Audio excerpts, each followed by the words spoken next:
After I dropped my wife off at the airport for her business trip, my 8-year-old son whispered, "Dad, we cannot go home."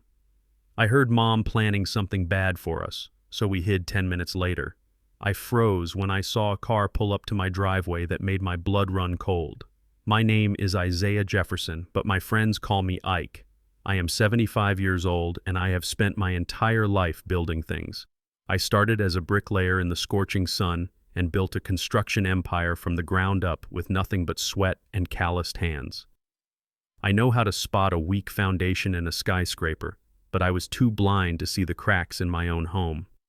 I was a wealthy man, a powerful man, but standing there at the airport terminal watching my beautiful 35-year-old wife Camilla walk away, I was just a fool. The morning had started with the usual chaotic energy of a travel day. Camilla was flying to Miami for what she called a vital business conference for her interior design firm, a firm I had fully funded, of course. She looked stunning in a white linen suit, her blonde hair perfectly styled, the picture of elegance and success. But her eyes were cold. They were always cold lately, like blue glass that you could not see behind. I hauled her 3 heavy suitcases out of the trunk of my SUV, my back aching slightly, a reminder of my age and the hard labor of my youth. She did not offer to help. She just checked her reflection in the side mirror and tapped away on her phone. When I finished stacking the bags on the curb, she finally looked at me. There was no warmth, no affection, just a look of mild annoyance that I was taking too long. "Well, Ike," she said, checking her expensive watch, "don't just stand there. I have a plane to catch." I leaned in to kiss her cheek, but she turned her head so my lips barely grazed her jawline. It was a rejection I had grown used to over the last year. "Have a safe trip, Camilla," I said, trying to keep my voice steady. "Call us when you land." She scoffed, a small, sharp sound that cut deep. "I will be busy, Ike. Don't wait up for my call. And listen to me carefully. Make sure you take your heart medication tonight. The heavy dose. You looked pale this morning, and we wouldn't want you having an accident while I am away, would we?" She patted my cheek. Not like a wife touches a husband, but like a master pats an obedient old dog. "Take your pills, old man," she whispered before turning on her heel and marching into the terminal without looking back once. I stood there for a moment, feeling the exhaust fumes of the airport buses and the heavy weight of sadness in my chest. I knew people whispered about us. The wealthy older black man and the young trophy wife. They said she was with me for the money. I had always defended her, telling myself she saw the man inside, not just the bank account. But lately that belief was getting harder to hold on to. I got back into the driver's seat. My son Leo was in the back booster seat. Leo was my miracle, the son I had late in life, the only good thing that had come from this marriage. He was 8 years old, sharp as a tack and usually full of energy. But today he was silent. He was staring out the window, his small hands gripping the seatbelt strap so tight his knuckles were lighter than his skin. "Ready to go, champ?" I asked, trying to sound cheerful. "We can get pizza on the way home." Leo did not answer. He just shook his head, his eyes wide and terrified. I pulled out into the traffic, merging onto the highway that led back to our estate in the quiet hills. The silence in the car was heavy. It was not the comfortable silence of a father and son. It was the suffocating silence of fear. I looked in the rearview mirror and saw a tear roll down Leo's cheek. "Leo, what is wrong?" I asked, my voice softening. "Do you miss Mom already?" He shook his head again, more violently this time. Then he leaned forward as far as the seatbelt would allow and whispered as if there were hidden microphones in the car. "Dad, please don't go home." I frowned, glancing at him in the mirror. "What are you talking about, son? We have to go home. It is getting late." "No." "Dad, you don't understand," Leo said, his voice trembling. "We can't go there. It is not safe." I chuckled nervously, thinking it was just an 8-year-old's imagination, maybe a nightmare he had watched on TV. "Leo, there is nothing to be afraid of. The house has a security system. We are safe." "You are not safe, Dad," Leo said. And this time he was almost shouting. I heard her. I heard Mom. I eased my foot off the gas pedal, moving into the slow lane. Heard her say, "What, Leo?" Last night, Leo said, his voice dropping back to a terrified whisper. I was thirsty, so I got up to get water. Mom was in the bathroom downstairs. She had the water running, but she was on the phone. She was talking to Uncle Jax. My grip on the steering wheel tightened. Jax! That name made my jaw clench. He was Camilla's personal trainer, a towering wall of muscle with tattoos up his neck and a smile that looked like a shark's. I paid him $200 an hour to train her at our home gym. I never liked the way he looked at my house or at my wife. What did she say to Jack's Leo? She said the flight is the perfect cover. Leo recited the words with a chilling memory. She said I will be in Miami so no one will suspect me. She said tonight is the old man's last night. The car swerved slightly before I corrected it. My heart hammered against my ribs, a erratic rhythm that had nothing to do with my age.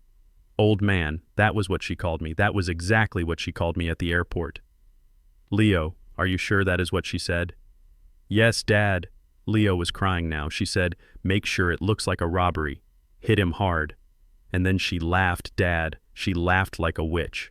My mind was racing, trying to find a logical explanation, trying to deny the horror that was unfolding. Maybe she was talking about a movie. Maybe I was misunderstanding. I did not want to believe that the woman I slept next to, the mother of my child, was plotting my murder. Leo, maybe you just heard part of a joke or something I said, but my voice lacked conviction. No, Dad, look. Leo unbuckled his seatbelt, which I usually would have scolded him for, but I was too frozen to speak. He reached into his pocket and pulled out a small silver object.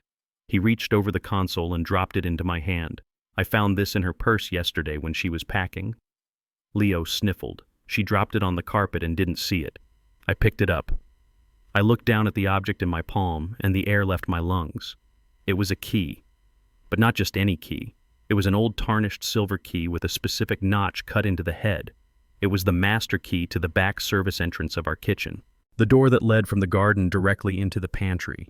I had lost this key 2 months ago. I had looked everywhere for it. I had even asked Camilla if she had seen it, and she had looked me in the eye and said, "No, Ike, you are getting forgetful in your old age. You probably threw it out." But here it was, in her purse, and she was supposed to be in Miami. Why would she need the back door key to our house if she was thousands of miles away? Why would she hide it from me? The pieces of the puzzle slammed together in my mind, forming a picture so ugly I wanted to vomit. The coldness, the sudden trip, the insistence that I take my heavy medication which would make me sleep like the dead. The phone call Leo heard. And Jax the trainer who owed money all over town. They were not just having an affair. They were going to kill me. Tonight. I looked at the road ahead. The exit for our neighborhood was just a mile away. If I took that exit, I was driving into a tomb. If I went home, I would likely never walk out again.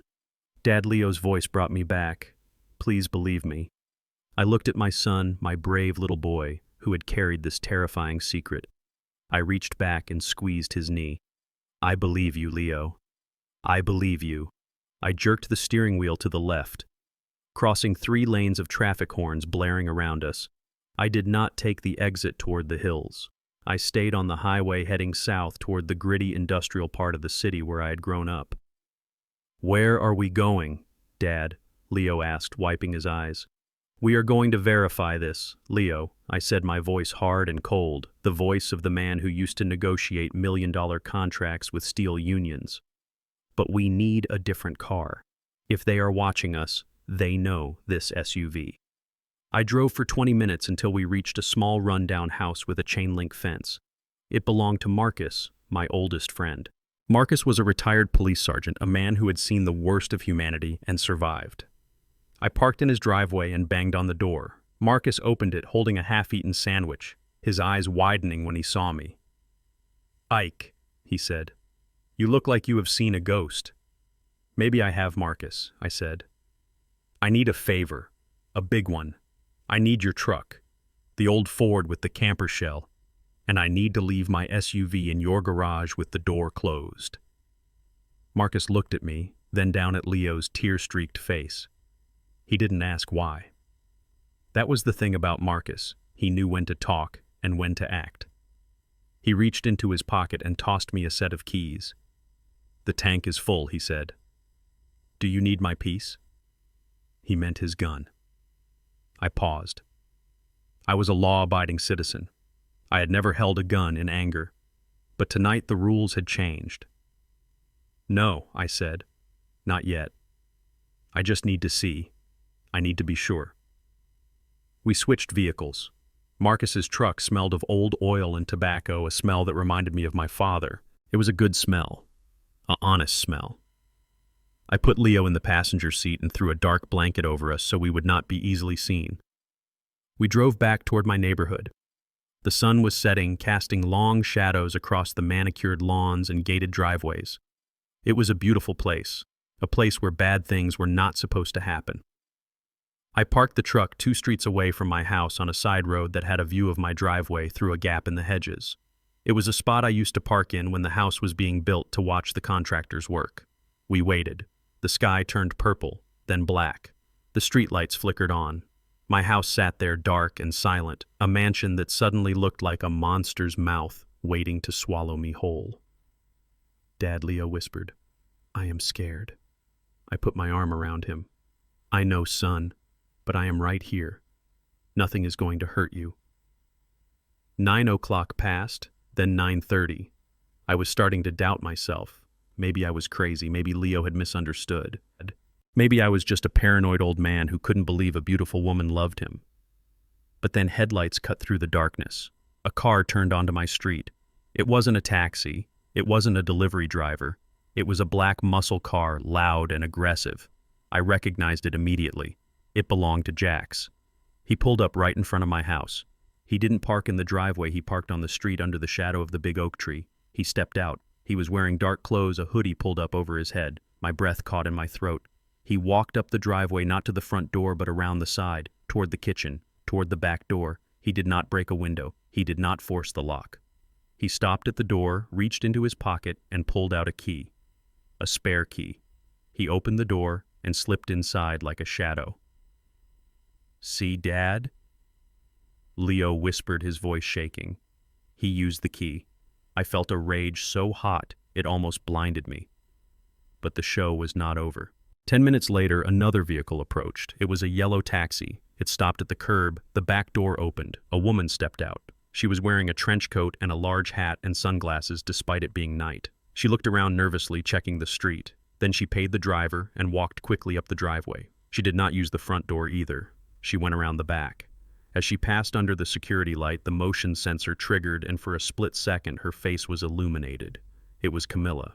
She wasn't in Miami. She wasn't at a conference. She was here sneaking into our home with her lover while she thought I was asleep in my bed, drugged and helpless. My heart shattered into 1,000 pieces. The betrayal was absolute. The woman I had worshipped, the woman I had given everything to, had come back to kill me. I looked at Leo. He was staring at the house, tears streaming down his face again. Dad, he said, they are inside. Yes, they are. Leo, I said, my voice low and dangerous. I reached for the door handle of the truck. Stay here, Leo. Lock the doors. Do not open them for anyone but me. Where are you going, Dad?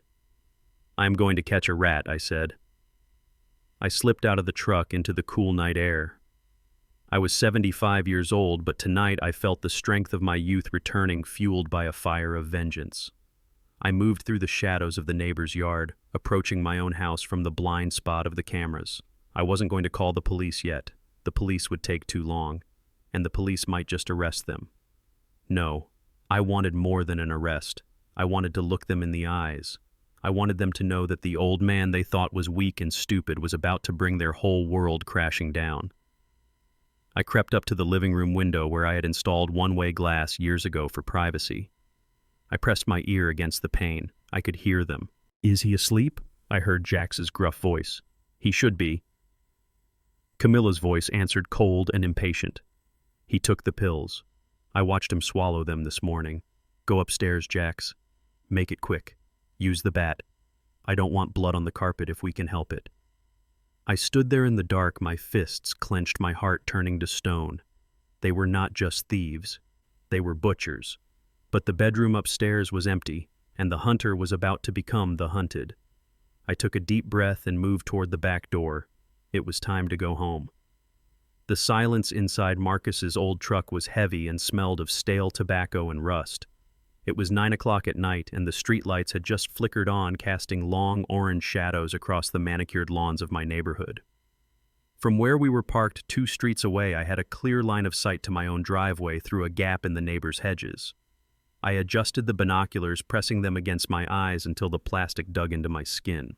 Beside me, Leo was shivering under the dark wool blanket I had thrown over him. He was not cold. He was terrified. I reached out and rested my large, calloused hand on his shoulder, trying to transfer some of my strength to him. But the truth was, my own hands were trembling. Not from fear, but from a rage so cold it felt like ice water in my veins. We sat there like thieves in the night, watching the house I had built with my own money, the home I thought was my sanctuary. It looked different from the outside looking in. It looked like a fortress that had been breached. The windows were dark. To anyone passing by, it looked like the old man inside had gone to sleep early, just like he was supposed to, just like his wife had told him to. Dad Leo whispered, his voice barely audible over the hum of the distant highway. "Do you think they are coming?" I did not answer immediately. I kept the binoculars trained on the street. I wanted to tell him no. I wanted to tell him that this was all a mistake, that his mother was in Miami at a conference, and that we were just two paranoid fools sitting in a borrowed truck.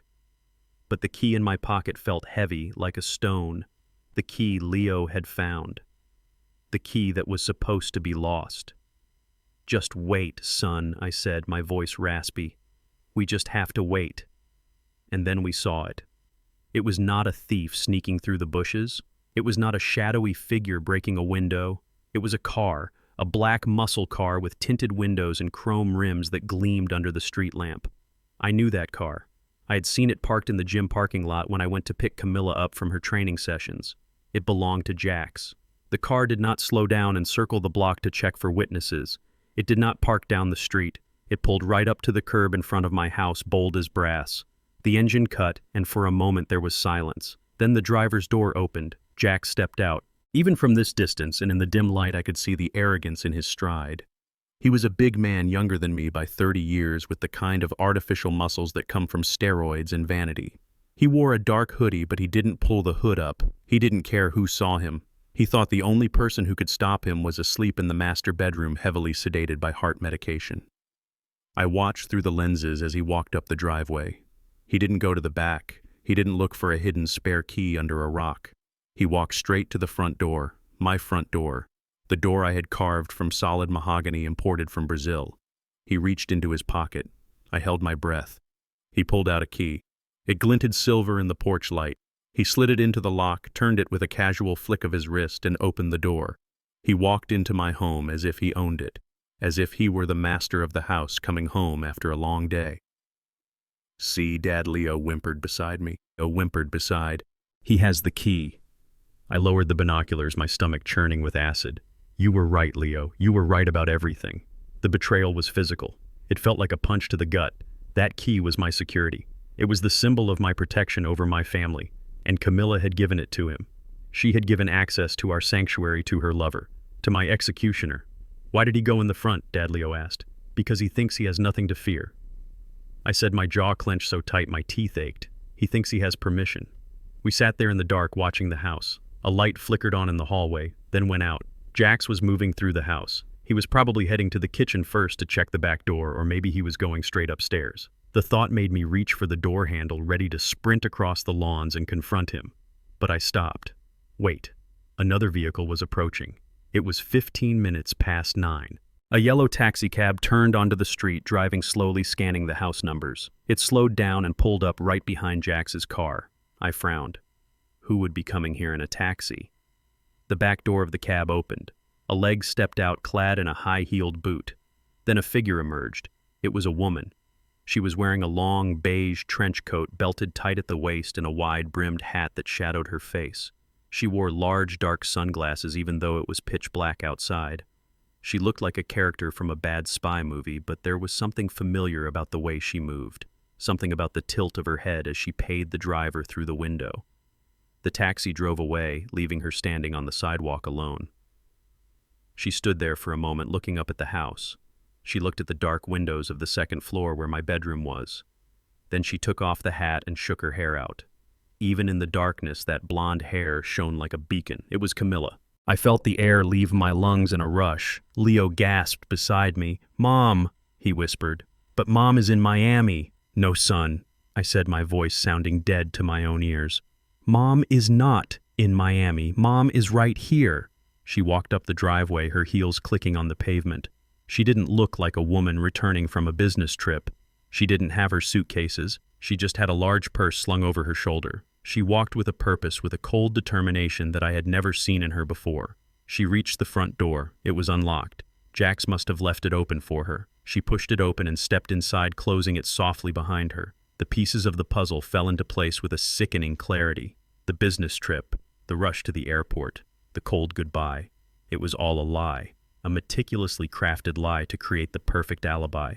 If I died tonight, if I was found beaten to death in my bed tomorrow morning, Camilla would be hundreds of miles away in Miami. Or at least that is what the flight manifest would say. She must have flown out and flown right back under a different name, or maybe she never got on the plane at all.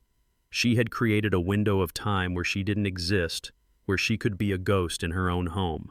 She wasn't just having an affair. She wasn't just stealing my money. She was here to supervise. She was here to make sure the job was done right. She wanted to see me die. I stared at the closed front door, imagining what was happening inside. My wife and her lover standing in my foyer discussing how to kill me. They were probably laughing. They were probably kissing, thinking they had won, thinking they were the smartest people in the world. They thought I was upstairs. They thought I was a helpless old man dreaming his last dreams. Dad Leo tugged on my sleeve, breaking my trance. "What are they doing?" "They are setting the stage, Leo," I said. "They are getting ready to perform a play, but the audience isn't in their seats." I looked at my son. His face was pale, his eyes wide with a trauma no 8-year-old should ever have to experience. He had just watched his mother walk into a house to kill his father. That wound would never heal, and for that alone I would make them pay. I felt a change come over me. The sadness, the shock, the disbelief, it all evaporated. In its place was a cold, hard resolve. I wasn't Isaiah, the loving husband, anymore. I wasn't Ike, the retired old man. I was the man who had survived poverty, racism, and ruthless competitors to build an empire. I was the man who knew how to lay a trap. "We are not staying in the truck, Leo," I said. Leo grabbed my arm. "No, Dad. Don't go in there. They will hurt you." "They can't hurt me if they don't know I am there," I said. "I need to hear them, Leo. I need to know exactly what they are planning. I need evidence." I reached under the seat of Marcus's truck and pulled out a heavy iron tire iron. It wasn't a gun, but in my hands it felt like Judgment Day. "I am going to get closer," I told Leo. "I am going to the side of the house. I need you to stay here. Lock the doors. If you see me wave my hand, you run to the neighbor's house and you call the police. Do you understand?" Leo nodded, tears spilling over his cheeks again. "I understand, Dad." I kissed his forehead. "You are a brave boy, Leo. Braver than any man I know." I opened the truck door and slipped out into the night. The air was cool, but I was sweating. I moved low, crouching behind the hedges, using the shadows as my shield. I crossed the street, my eyes fixed on the house. It looked peaceful. It looked normal. But inside, a nightmare was unfolding. I crept up the driveway, staying on the grass to avoid the sound of footsteps. I moved toward the living room window on the side of the house. I had installed that window myself years ago. It was high-quality soundproof glass, but there was a ventilation strip at the bottom that I knew was slightly loose. If I could get close enough, I could hear them. I reached the wall of the house. I pressed my back against the bricks, feeling the rough texture through my shirt. My heart was hammering against my ribs, a slow, heavy drumbeat. Thump, thump, thump. I slid along the wall until I was under the window. I slowly raised my head, peering through the crack in the blinds. The living room was dimly lit by the hallway light. I saw shadows moving. I saw a silhouette pacing back and forth. It was Camilla. She had taken off her trench coat. She was wearing black tight clothes like a cat burglar. I pressed my ear against the ventilation strip. The voices were faint but clear enough. "Is he asleep?" Jax's voice. Rough, impatient. He should be Camilla's voice. Cold, calculating. I gave him the double dose in his coffee this morning, and the dinner was laced, too. He should be out cold. "Go upstairs," she commanded. "Do it now, Jax. I want this over with." "What about the boy?" Jax asked. My heart stopped. "Leo," Camilla said, and her voice didn't even waver. "If he wakes up, give him the juice. The one in the purple bottle. It will keep him asleep until tomorrow. We will deal with him later. Deal with him later." She wasn't just planning to kill me. She was going to drug our son and then deal with him. The monster she had become was unrecognizable. "Go," she hissed. "Make it look like a break-in. Smash the window on your way out. And Jax, yeah, make sure he doesn't suffer. Not because I care, but because it is cleaner. One hit. You got it, babe. I heard heavy footsteps moving toward the stairs. Jax was going up to my bedroom. He was going up to kill a pillow dummy. I crouched there in the darkness, gripping the tire iron until my knuckles turned white. They were walking into a trap, but they didn't know it yet. But now I knew something else. I knew they were dangerous beyond measure, and I knew that I couldn't just watch anymore. Jax was going upstairs. Camilla was downstairs alone. It was time to introduce myself. I didn't go to the front door. I moved silently toward the back, toward the kitchen door. The door that opened with the key Jax had stolen. The door that I had a duplicate key for right in my pocket. I was going into the lion's den. And I was going to tear it down from the inside. My back was pressed hard against the cold brick of the house I had built brick by brick 40 years ago. The smell of jasmine from the garden I planted for Camilla filled the air, a sickly sweet contrast to the horror unfolding inside. I told Leo to lock the truck door and not to open it for anyone but me. Seeing his terrified face looking through the window broke my heart, but I had to leave him. I had to know. I crept through the side garden, my boots sinking into the soft mulch. I knew every inch of this property. I knew where the floorboards creaked and where the shadows were deepest. I moved toward the living room window. It was a large pane of one-way glass I had installed for privacy, but I knew a secret about it. The ventilation strip at the bottom had never been sealed correctly. It was a small construction flaw I had meant to fix for years, but tonight that flaw was my lifeline. I slid down until I was crouching in the dirt, my ear pressed against the metal vent. My heart was hammering against my ribs so hard I was afraid they would hear it inside. Thump, thump, thump. Is the old man asleep? The voice was rough and deep. It was Jax. I could visualize him standing in my living room, his dirty boots on my Persian rug. He should be out cold. The second voice made my blood freeze. It was Camilla, but it wasn't the voice of the wife who had kissed me goodbye at the airport. It was cold, flat, and dripping with malice. I put enough sleeping pills in that casserole to knock out a horse, she said. It was the meat stew he likes. I left it in the fridge with a note. I knew he would warm it up the second I left. He is too lazy to cook for himself. The air left my lungs in a violent rush. I had to clamp a hand over my mouth to stop a gasp. The casserole. I remembered the note on the fridge. I made your favorite Ike. Enjoy dinner. I had opened the fridge when we got home from the airport. I had reached for that dish. I had almost put it in the microwave. But Leo had tugged on my sleeve, his eyes big and pleading, asking for pizza. He wanted pepperoni pizza from the place on 4th Street. If I had been a strict father, if I had forced him to eat the home-cooked meal his mother left, we would both be dead right now. Or worse, comatose and waiting to be slaughtered. She hadn't just tried to poison me.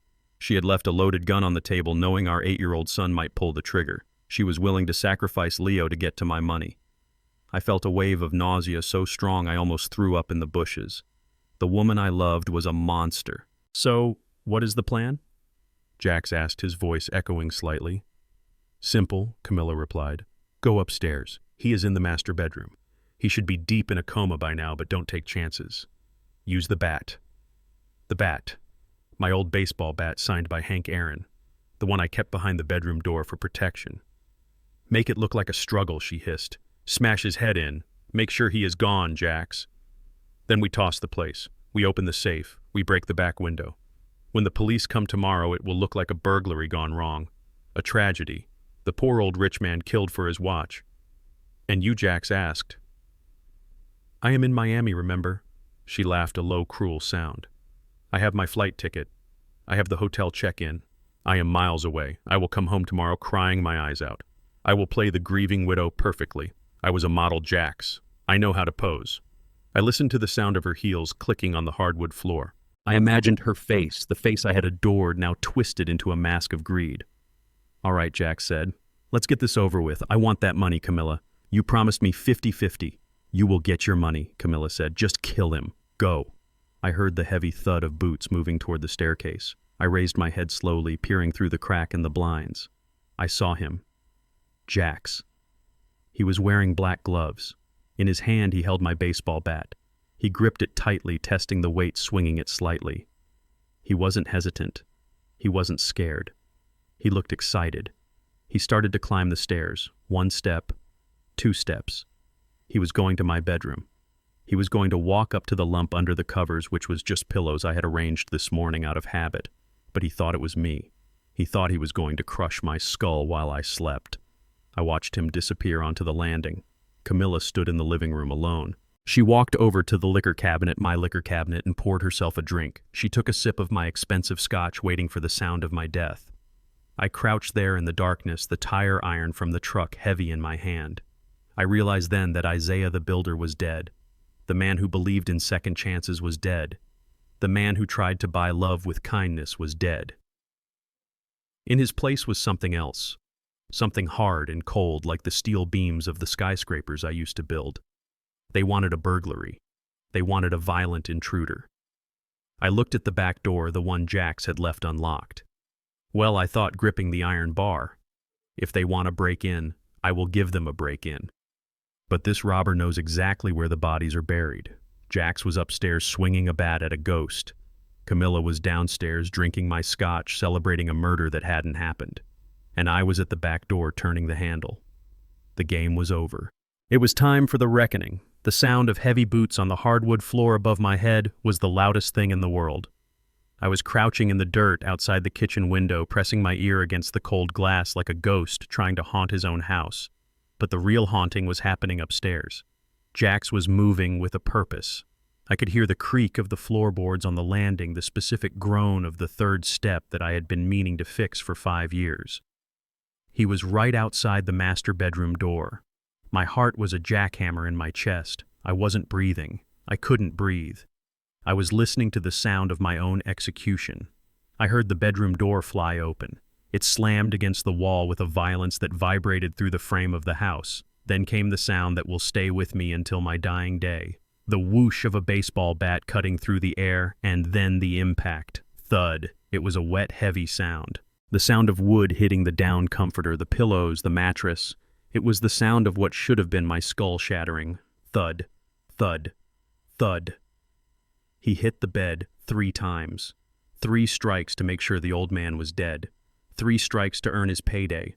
3 strikes to steal my life, my money, and my son's future. I squeezed my eyes shut, tears leaking out. I felt a phantom pain in my head, as if the blows had actually landed. The brutality of it was overwhelming. They didn't just want me dead, they wanted me obliterated. But then the rhythm changed. The hitting stopped. There was a moment of silence, a silence that was heavier and more terrifying than the violence. It was the silence of confusion. And then a roar of pure, unadulterated rage tore through the ceiling. "You lying witch!" It was Jax. His voice was no longer a whisper. It was a scream that shook the walls. "He is not here. The bed is empty." I heard the sound of the bat being thrown across the room. It smashed into something, probably the antique lamp on the nightstand, followed by the sound of breaking glass. "What do you mean he is not there?" That was Camilla's voice coming from the living room just a few feet away from where I was hiding. Her voice was shrill, panicked. It lacked the cold calculation of a moment ago. I stood up slowly, peering through the crack in the blinds again. I saw Camilla freeze. She dropped her glass of scotch. It hit the Persian rug with a dull thud, spilling amber liquid like blood across the intricate pattern. "He is gone, Camilla." Jax came thundering down the stairs. I saw him burst into the living room. His face was red, his veins bulging in his neck. He looked like a wild animal that had been trapped. He was holding the bat again, gripping it so hard his knuckles were white. He stormed up to Camilla and grabbed her by the shoulders, shaking her violently. "You said he took the pills. You said he was in a coma. You said this would be easy." I saw the fear in Camilla's eyes. For the first time since I met her, I saw genuine terror. She wasn't afraid for me. She was afraid of him. She was afraid of the monster she had let into our house. I saw him take them, she stammered, her hands trembling as she pushed him away. I watched him swallow them, Jax. He was barely awake when I left. He has to be here. Well, he isn't. Jax spat. The bed is made. The pillows are fluffed. Nobody has slept in that bed tonight. He turned and kicked the coffee table, sending my art books flying. Where is he, Camilla? If he is not here, that means he knows. That means we are walked into a trap. No. Camilla shook her head frantically, her blonde hair flying around her face. He can't know. He is stupid, Jax. He is just a senile old man. He trusts me. He worships me. Then where is he? Jax screamed right in her face. Camilla spun around, her eyes darting around the room looking for answers in the shadows. "Search the house," she ordered, her voice gaining a hysterical edge. "He must be here. Maybe he fell. Maybe he passed out in the bathroom. Or the study. He spends all his time in that damn study." They separated. Jax ran toward the kitchen. Camilla ran toward the study. I ducked lower beneath the window, pressing myself into the bushes. I heard Jax tearing through the kitchen. I heard him opening the pantry door, slamming cabinets. He was looking for a body. He was looking for a victim. I held my breath. He was just on the other side of the wall. If he looked out the window, if he turned on the outside light, he would see me. I was 75 years old, armed with a tire iron against a steroid-fueled giant with a baseball bat. The kitchen door rattled. He was checking the lock he had opened with the stolen key. He shouted from the kitchen. "Clear. Kitchen is clear." Camilla yelled from the study. "He is not in here. The safe is still locked." They met back in the living room. I peeked through the blinds again. They were both breathing hard, sweating. The confidence was gone. The arrogance was gone, replaced by the primal fear of the hunter who realizes the prey has vanished. "Where could he go?" Jax asked, pacing back and forth like a caged tiger. "I don't know," Camilla whispered. She was biting her fingernails, a nasty habit she only did when she was losing control. "Check the garage," Jax said. "If his car is gone, we have a problem." Camilla's face lit up with a sudden realization. "The garage," she gasped. "Of course." She ran to the window, the front window that looked out onto the driveway. "His car is here," she shouted. "The Bentley is here. And the SUV. Both cars are in the garage, Jax." She turned back to him, a manic smile twisting her lips. "He didn't leave. He can't leave. He never walks anywhere. His knees are bad. He takes the car to go to the mailbox. If the cars are here, he is here." She was using my own habits against me. She was using my age and my physical limitations to build a logic that was flawed. She didn't know about Marcus. She didn't know about the old Ford truck parked 2 streets away. She didn't know that desperation could make an old man walk through fire, let alone down the street. "He must be hiding," Jack said, his eyes narrowing. "He heard us come in. The old rat is hiding in a closet somewhere, shaking in his pajamas." "Find him," Camilla hissed. "Find him and finish it. We can still make this work. We just say he surprised a burglar and got killed in the struggle. It still works, Jax. Just find him." They started tearing the house apart. I heard furniture being overturned. I heard closet doors being ripped off their hinges. They were moving room by room, systematically destroying the home I had built. I needed to move. I needed to get back to the truck, back to Leo. I had heard enough. I had witnessed the intent. I knew everything I needed to know. But as I turned to crawl away through the mulch, my pocket vibrated. It was a long, aggressive vibration against my thigh. I froze. It was my phone. I had forgotten to turn it off completely. I had just silenced the ringer, but the vibration was still on. I reached into my pocket, my hands shaking. I pulled out the phone. The screen lit up in the darkness, illuminating my face like a ghost story. It was Camilla calling. She was standing in the middle of my living room, holding her phone to her ear, her eyes scanning the ceiling, scanning the walls. She was calling me to hear where the ring came from. She was using the phone as a sonar to locate her victim. I stared at the screen, her name flashing. Wife. The irony was bitter enough to choke on. I needed to turn it off. I needed to kill the power before it vibrated again. I pressed the power button on the side. I held it down. But my phone was old. I wasn't good with technology. I didn't know that when you turn off this specific model, it makes a sound. A loud electronic descending chime.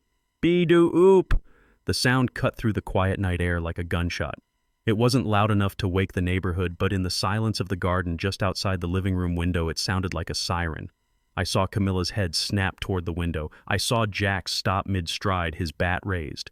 They both looked directly at the wall I was hiding behind. "Did you hear that?" Camilla whispered, and I could hear her voice through the glass because she was standing right next to it now. "That was a phone," Jack said. "That was a power-down sound. It came from outside." Camilla said, her eyes wide, staring at the blinds, staring at the tiny gap where I had been peeking. "He is outside, Jax." I didn't wait. I didn't look again. I scrambled backward on my hands and knees, ignoring the pain in my joints, ignoring the noise I was making in the bushes. "Get him!" Jax roared. I heard the sound of the front door being thrown open. I heard the heavy thud of boots hitting the porch. "There is the old man. I see him." Jax's voice was close. Too close. I scrambled to my feet. I wasn't Isaiah the businessman anymore. I wasn't the loving father. I was a rabbit running from a wolf. I sprinted toward the back gate toward the alleyway that led to the next street. I heard Jax crashing through the garden behind me. He was younger, he was faster, he had a baseball bat, and he had the intent to kill. I pushed through the wooden gate, forgetting to latch it behind me. I ran into the darkness, my lungs burning, my heart screaming. Run, old man, I told myself. Run for your life. Run for Leo. Because if he catches you, you won't just die. You will disappear. I ran. I ran until the air in my lungs felt like broken glass and the muscles in my legs burned with the fire of 75 years of gravity fighting back. I burst through the back gate of the alleyway, my boots skidding on the loose gravel. I didn't look back. I didn't need to look back to know that a man 30 years younger than me holding a baseball bat was tearing through the darkness behind me. I could hear his heavy breathing. I could hear the crunch of his boots on the pavement. He was close. Too close. I reached the old Ford truck parked under the shadow of the oak tree. The engine was cold, but the hope inside was hot. I fumbled for the handle. Locked. Leo had listened. He had locked the doors just like I told him. "Leo, open up," I hissed, slamming my hand against the metal. "It is me. Open the door, son." The lock clicked. I threw the door open and scrambled into the driver's seat, my chest heaving, my heart hammering a frantic rhythm against my ribs. I jammed the key into the ignition. "Turn over. Please turn over." The old engine groaned. It wheezed. It sputtered. "Come on, you piece of junk," I growled, twisting the key again. Behind us in the rearview mirror, I saw a figure emerge from the alleyway.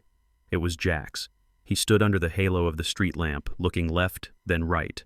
He was panting, the bat hanging loosely at his side. He looked like a demon hunting for a lost soul. The engine roared to life with a loud backfire that sounded like a gunshot in the quiet neighborhood. Jax's head snapped toward us. He saw the truck. He saw the taillights flare red. He started sprinting toward us, raising the bat over his head. I slammed my foot onto the gas pedal. The tires screeched against the asphalt, burning rubber as the heavy truck lurched forward. I didn't turn on the headlights. I drove in the dark, using the moonlight and my memory of these streets to guide me. I watched in the mirror as Jax shrank into the distance, a small, angry shadow fading into the night. He threw the bat at the truck in frustration, but it clattered harmlessly onto the road behind us. We were safe. For now. I didn't slow down. I drove like a man possessed, weaving through the side streets, avoiding the main boulevards where the traffic cameras might pick up the license plate. I needed to get away. Far away. I needed to get out of the world I had built and into the shadows where I could hide. Dad Leo whispered from the passenger seat. His voice was small, broken. "Is he gone?" "He is gone. Leo," I said, my voice raspy. "We lost him." I reached over and squeezed his hand, but he didn't squeeze back. He was trembling so violently the seatbelt was vibrating against his chest. He was in shock. He had just seen his mother and her lover hunting his father like an animal. That is not something a boy recovers from in 10 minutes. I drove for an hour. I drove away from the hills, away from the manicured lawns and the gated communities. I drove toward the edge of the city where the neon lights flickered and the pavement was cracked. I drove to the places where people went when they didn't want to be found. I pulled into the parking lot of the Starlight Motel. It was a single-story building with peeling blue paint and a sign that buzzed with a dying fluorescent hum. It was the kind of place where questions were not asked and cash was the only currency that mattered. "Stay here," I told Leo. "Keep your head down." I walked into the small reception office. The air smelled of stale coffee and industrial cleaner. The clerk was a young man with headphones around his neck and a bored expression. He didn't look at my face. He didn't care who I was. "One room," I said, placing $300 on the counter. "Cash. No ID."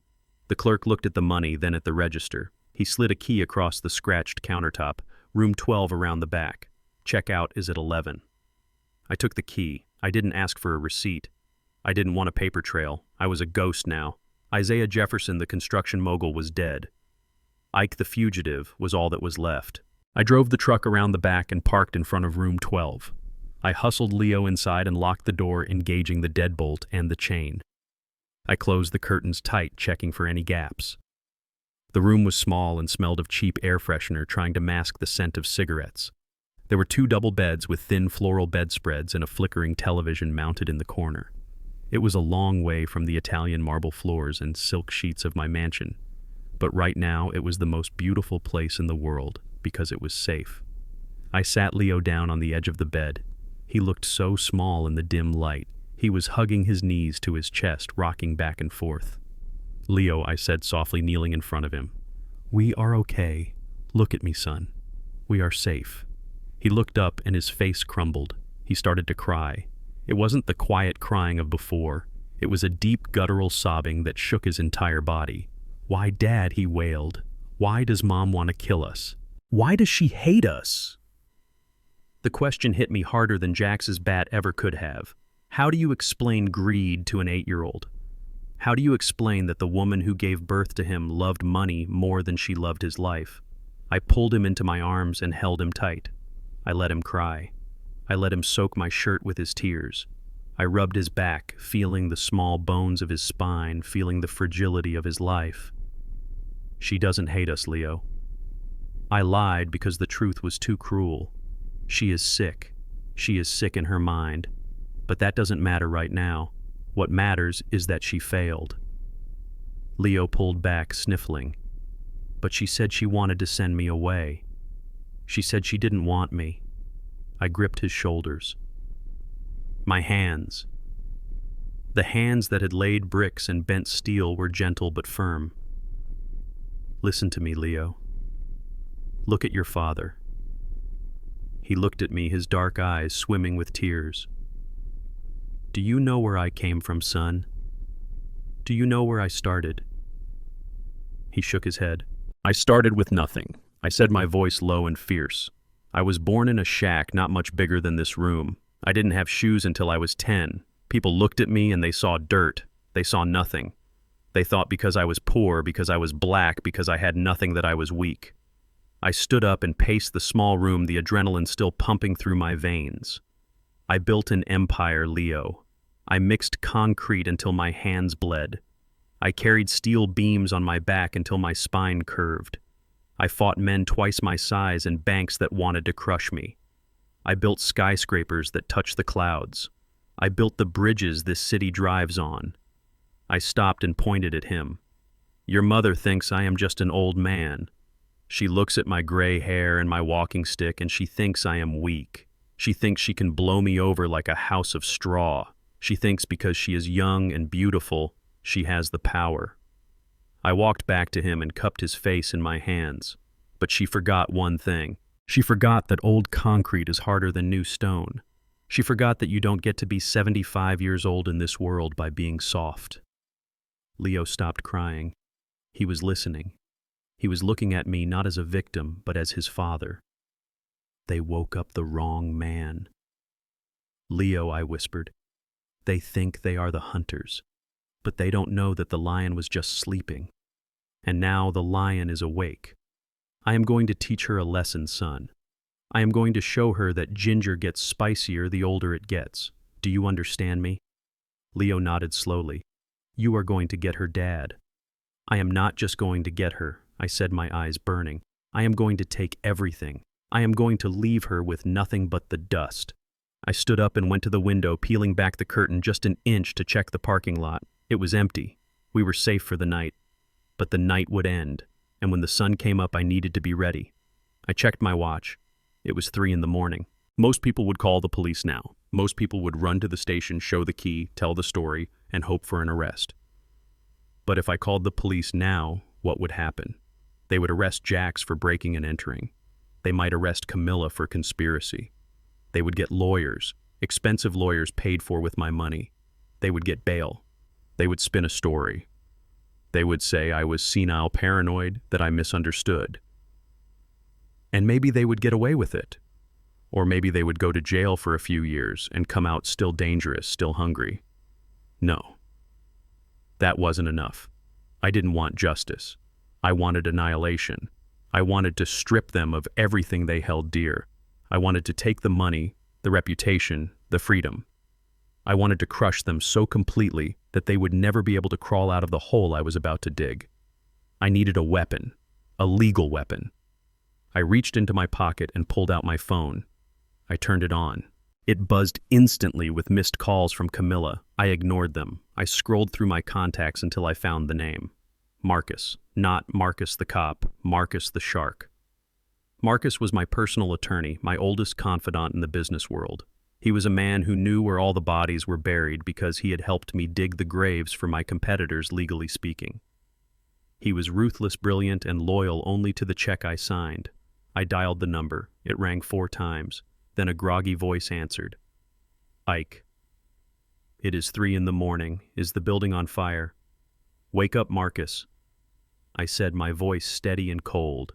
The building isn't on fire. The whole world is on fire. Ike, what is going on? I need you to open the vault, Marcus. I need the prenup. The one we drafted 10 years ago, the one she never read properly because she was too busy counting the zeros on the engagement ring. There was a pause, the rustle of sheets. Marcus was waking up. The infidelity clause. The malice clause. Everything, Marcus. I want everything. And I need you to freeze the accounts, not tomorrow. Now. I want the assets transferred to the trust. The trust we set up for Leo. Ike, you sound dangerous. I am dangerous, Marcus. I am the most dangerous thing walking the earth right now. A man with nothing to lose and $50 million to spend on revenge. Tell me what happened. They tried to kill me, Marcus. Tonight. Camilla and her boyfriend. They broke into the house. They had a bat. They were going to beat me to death in my sleep. Silence on the other end. A heavy, stunned silence. Are you safe? I am safe. But they think I am running. They think I am scared. Ike, call the police. No police, I snapped. Not yet. I want to catch them in the act. I want to catch them with their hands in the jar. I want to catch them trying to steal the money after they think I am dead. I want undeniable proof. I want to destroy them, Marcus. I heard Marcus take a deep breath. He knew me. He knew that tone. He knew there was no arguing with me when I was like this. Okay, Ike, he said, his voice shifting from friend to lawyer. Okay. If we do this, we do it right. We need to secure the assets first. If she thinks you are dead or missing, she will try to access the life insurance and the joint accounts immediately. Exactly, I said. Let her try. Let her put her name on the paper. Let her commit the fraud. I will get the team up, Marcus said. We will have the injunctions ready by sunrise. We will monitor the accounts. Good. And Marcus, yeah. Get the private security team ready. The ones we used for the union strikes back in the 90s. I might need some heavy lifters. Ike, don't do anything stupid. I am done being stupid, Marcus. I spent 10 years being stupid. Tonight, I got smart. I hung up the phone. I looked over at Leo. He had fallen asleep on the bed, exhausted by the trauma still wrapped in the dark wool blanket. He looked peaceful. I walked over and sat in the chair by the door, the tire iron resting across my knees. I wasn't going to sleep. I was going to watch. I was going to wait. The sun would be up in a few hours, and when it rose, the old man would be gone, and the architect of their destruction would take his place. The sun sliced through the gap in the cheap motel curtains like a laser beam, burning a line of dust motes dancing in the stale air. It was morning. The kind of morning where the world wakes up fresh, but you wake up feeling like you have lived 1,000 years in a single night. I sat in the hard plastic chair by the door, my joints stiff, my neck craning with the ache of sleeping upright holding a tire iron. I looked over at the bed. Leo was still asleep, curled into a tight ball under the scratchy floral bedspread. He twitched in his sleep, his little face scrunching up, probably dreaming of monsters. He didn't know yet that the monsters were real, and they wore the faces of the people we were supposed to love. I reached into my pocket and pulled out my phone. It felt heavy cold, like a loaded gun. I had turned it off hours ago, right after I called Marcus. I knew what was waiting for me inside that black screen. I knew the digital storm that was about to break. I pressed the power button. The screen glowed to life, the white apple appearing like an innocent eye. Then the vibration started. Buzz, buzz, buzz. It was a continuous angry spasm against my palm. The notifications cascaded down the screen in a waterfall of panic. 47 missed calls, 32 text messages, 14 voicemails. They were all from her. Camilla, where are you? Pick up. I am worried. Call me. Ike, please answer. I read them with a detached curiosity, like an archaeologist reading hieroglyphs on a tomb. They looked like the messages of a frantic, loving wife. They looked like concern. But I knew the code. I knew the translation. Why aren't you dead? Where are you hiding? Why is the bed empty? She wasn't worried about my safety. She was terrified of my absence. My absence meant failure. My absence meant the plan had gone off the rails. My absence meant I might know. The phone buzzed again in my hand. Incoming call. Wife. The picture I had set for her contact popped up. It was a photo from our honeymoon in Italy 10 years ago. She was smiling, holding a gelato, the sun catching her blonde hair. I looked at that face, the face I had worshipped, and I felt nothing. No love, no hate, just a cold hollowness where my heart used to be. I let it ring 3 times. I cleared my throat. I needed to sound like Ike the husband, not Ike the fugitive. I needed to sound like the old man she thought she knew, the soft retired builder who forgot his keys and took afternoon naps. I needed to put on the performance of a lifetime. I slid my thumb across the screen. "Hello, Ike. Oh my God, Ike." Her voice exploded through the speaker, shrill and breathless. It was a masterpiece of acting. She sounded on the verge of tears, hyperventilating with relief. "Ike, where are you? I have been calling all night. I was about to call the police. I was so scared. I thought you had a heart attack. I thought you fell down the stairs. Why didn't you answer?" I leaned back in the creaky chair, stretching my legs. I looked at the peeling paint on the ceiling. I imagined her wherever she really was. She wasn't in Miami. She was probably sitting in her car parked a few blocks from our house, or maybe she was back at the house now pretending to have just arrived early from her trip. She was likely pacing, chewing her lip, her eyes wild with rage while her voice dripped with honey. "I am sorry, honey," I said slowly, making my voice sound thick and groggy. "I didn't mean to scare you. Where are you, Ike? Tell me right now." I took a deep breath. This was the pivot. This was the moment I turned the tables. "I am at the lake," I said. There was a silence on the other end of the line, a sharp, sudden vacuum of sound. It wasn't the silence of relief. It was the silence of a computer trying to recalculate a broken algorithm. "The lake," she repeated, her voice flat. "Yeah, Lake Oconee," I said, lying as easily as I used to lay bricks. "You know how the house gets sometimes. Last night after you left, it just felt stuffy, suffocating. I couldn't breathe in there, Camilla. The air felt heavy." I paused, letting that sink in, letting her wonder if I meant the air was heavy with her betrayal. So I grabbed Leo and we just drove. I decided we needed some fresh air. "We are camping." "Camping," she screeched. Her mask slipped for a fraction of a second. "Ike, you are 75 years old. You have a bad back. You hate camping. You haven't gone camping in 20 years. "I know," I chuckled, a dry, raspy sound. "That is what makes it an adventure, right?" I just felt impulsive. I wanted to show Leo the stars. We slept in the back of the truck. It was refreshing. In the back of the truck, she was processing this. She was trying to visualize it. The old man she planned to bludgeon to death in his silk sheets was sleeping in a truck bed under the stars. It didn't make sense to her. It didn't fit the profile of the victim she had constructed in her mind. "But Ike," she stammered, trying to regain control of the narrative. "You didn't tell me. You left the house empty. You didn't set the alarm." "Oh, I locked up tight," I said. "Don't worry about the house. The house is fine. It is just a building, Camilla. We are what matters, right?" She made a sound that was half sob, half growl. "I was so worried, Ike. I am sitting here in Miami and I feel so helpless. I couldn't sleep all night. I had a bad feeling, a really bad feeling. I bet you did," I thought. "You had a bad feeling because your hitman called you and told you the bird had flown the coop." "I am sorry to ruin your trip, honey," I said, my voice dripping with false apology. "I forgot my phone charger in the rush. It died last night. I just plugged it in now. That is why I missed your calls." "You are at the lake?" she asked again, needing to confirm the location, needing to know where to send Jax next. "Which campsite? I am going to fly home. I am coming to get you." "This is ridiculous." No, don't do that," I said quickly. "Stay in Miami. You have your conference. It is important for your career. We are fine. We are having a great time. Leo is fishing right now." He wasn't fishing. He was sleeping in a motel room that smelled like despair, but she didn't need to know that. "Ike, I don't want you out there alone. What if you have an episode? What if you need your pills?" "I have my pills," I said. "I took the heavy dose you told me to. Slept like a baby. Best sleep I have had in years." I heard her breathing on the other end. It was ragged. She was furious. She was absolutely livid. She had set the perfect trap and I had simply walked out the side door to go look at the moon. It was insulting to her intellect. "So how is Miami?" I asked, switching the subject abruptly. "What Miami?" I said. "The weather, the conference. Are you having fun? Is the hotel nice?" I could feel her squirming through the phone. She had to pivot from the worried wife to the professional businesswoman instantly. She had to lie about a place she wasn't in while standing in the wreckage of her failed murder plot.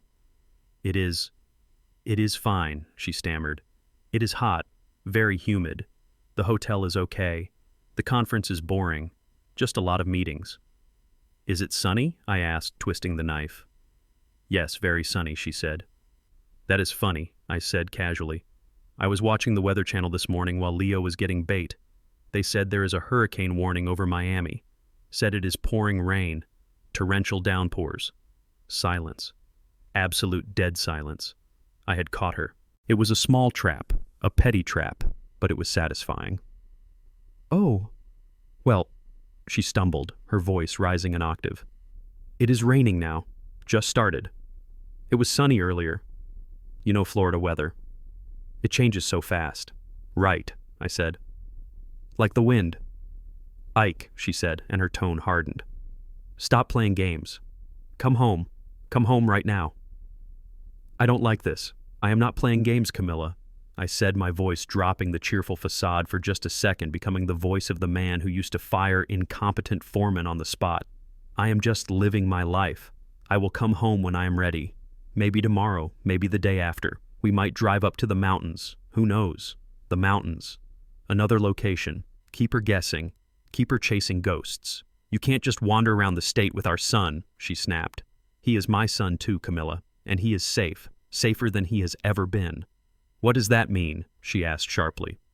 "It means the fresh air is good for him," I said, retreating back to the mask. "Listen, honey, I have to go. The fish are biting and Leo just caught a big one. I have to help him reel it in." "Ike, wait, do not hang up. Enjoy the conference." "Camilla," I said, "don't work too hard." And, "Hey." What she breathed. "Thanks for the casserole. It was delicious." I hung up. I stared at the black screen of the phone. I hadn't eaten the casserole. I had dumped it in the trash at the motel, but telling her I ate it would drive her mad. She would be wondering why I wasn't dead. She would be wondering if the poison was expired or if Jax had messed up the dosage. She would be doubting everything. Fear, confusion, paranoia. Those were the seeds I was planting. I wanted them to grow in her mind like weeds. I wanted her to sweat. I wanted her to look over her shoulder. I looked at Leo. He was stirring, stretching his arms. He sat up, rubbing his eyes. "Who was that, Dad?" he asked sleepily. "That was your mother," I said, putting the phone back in my pocket. "Is she coming?" he asked, his eyes widening with that same fear from last night. "No, son," I said, standing up and walking over to the window, peeling back the curtain to look at the parking lot. The sun was fully up now, revealing the cracked pavement and the weeds growing through the concrete. It was an ugly view, but to me it looked like freedom. "She isn't coming. She thinks we are fishing." I turned back to him. "Wash your face, Leo. We have a busy day. We aren't going to the lake. We have appointments." "Appointments?" Leo asked, confused. "Yes," I said. "We are going to see a man about some money, and then we are going to see a man about a lock."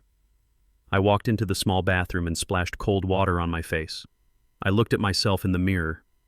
The eyes staring back were old, bloodshot, lined with wrinkles, but they were sharp. They were the eyes of Isaiah Jefferson, the man who came from nothing and built everything. Camilla thought she was playing chess with a pigeon. She thought she could just knock over the pieces and declare victory. She didn't know she was sitting across from a grandmaster. The phone buzzed again, a text from Camilla. "I am catching the next flight home. Be there by tonight, or I call the police." I laughed. A dry, humorless sound. She was threatening me with the police. The audacity was breathtaking. Let her come. Let her run back to the empty house. Let her find the cold bed.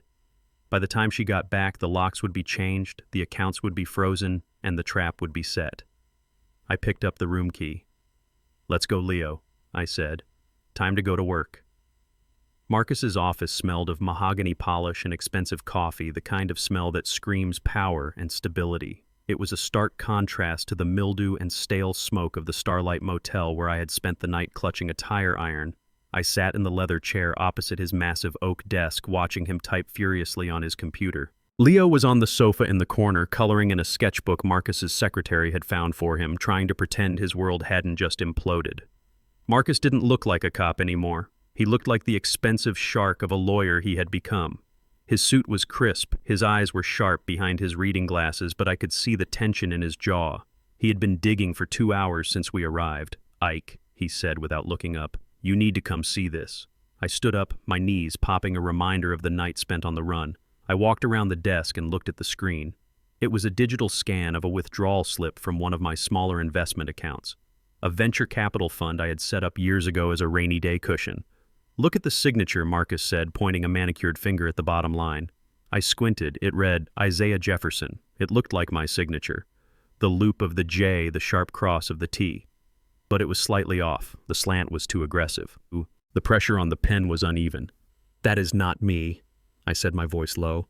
"I haven't touched that account in 5 years, I know," Marcus said, "because the IP address for the digital authorization came from a device named Camilla's iPad." He clicked next. Another document, another withdrawal, this one from a mutual fund. $10,000 here, $15,000 there. It was a slow bleed, a death by 1,000 cuts. "She has been draining you," Ike, Marcus said, his voice heavy with disgust. "For the last 8 months. Little bits at a time, just under the reporting limit so the bank wouldn't flag it. She has been forging your signature on the transfer requests." I felt a cold knot tighten in my stomach. 8 months. For 8 months, I had been sleeping next to a thief. I had been buying her jewelry, taking her to dinner while she was picking my pockets while I slept. How much, I asked. "Total so far," Marcus sighed. "About $300,000. It was a lot of money to most people, but to me it was the principle. It was the betrayal. But $300,000 wasn't enough to kill for. Not for a woman like Camilla who liked $5,000 handbags. Why kill me for $300,000, I asked. If she divorced me, she would get more than that in the settlement, even with the prenup. This doesn't make sense, Marcus. Murder is risky. You don't risk life in prison for pocket change." Marcus spun his chair around to face me. He took off his glasses and rubbed his eyes. "You are right, Ike. You don't kill for the loose change. You kill for the jackpot." He reached into a manila folder on his desk and pulled out a thick document. He slid it across the polished wood. "Do you remember signing this?" he asked. I looked at the cover page. Apex Life Insurance.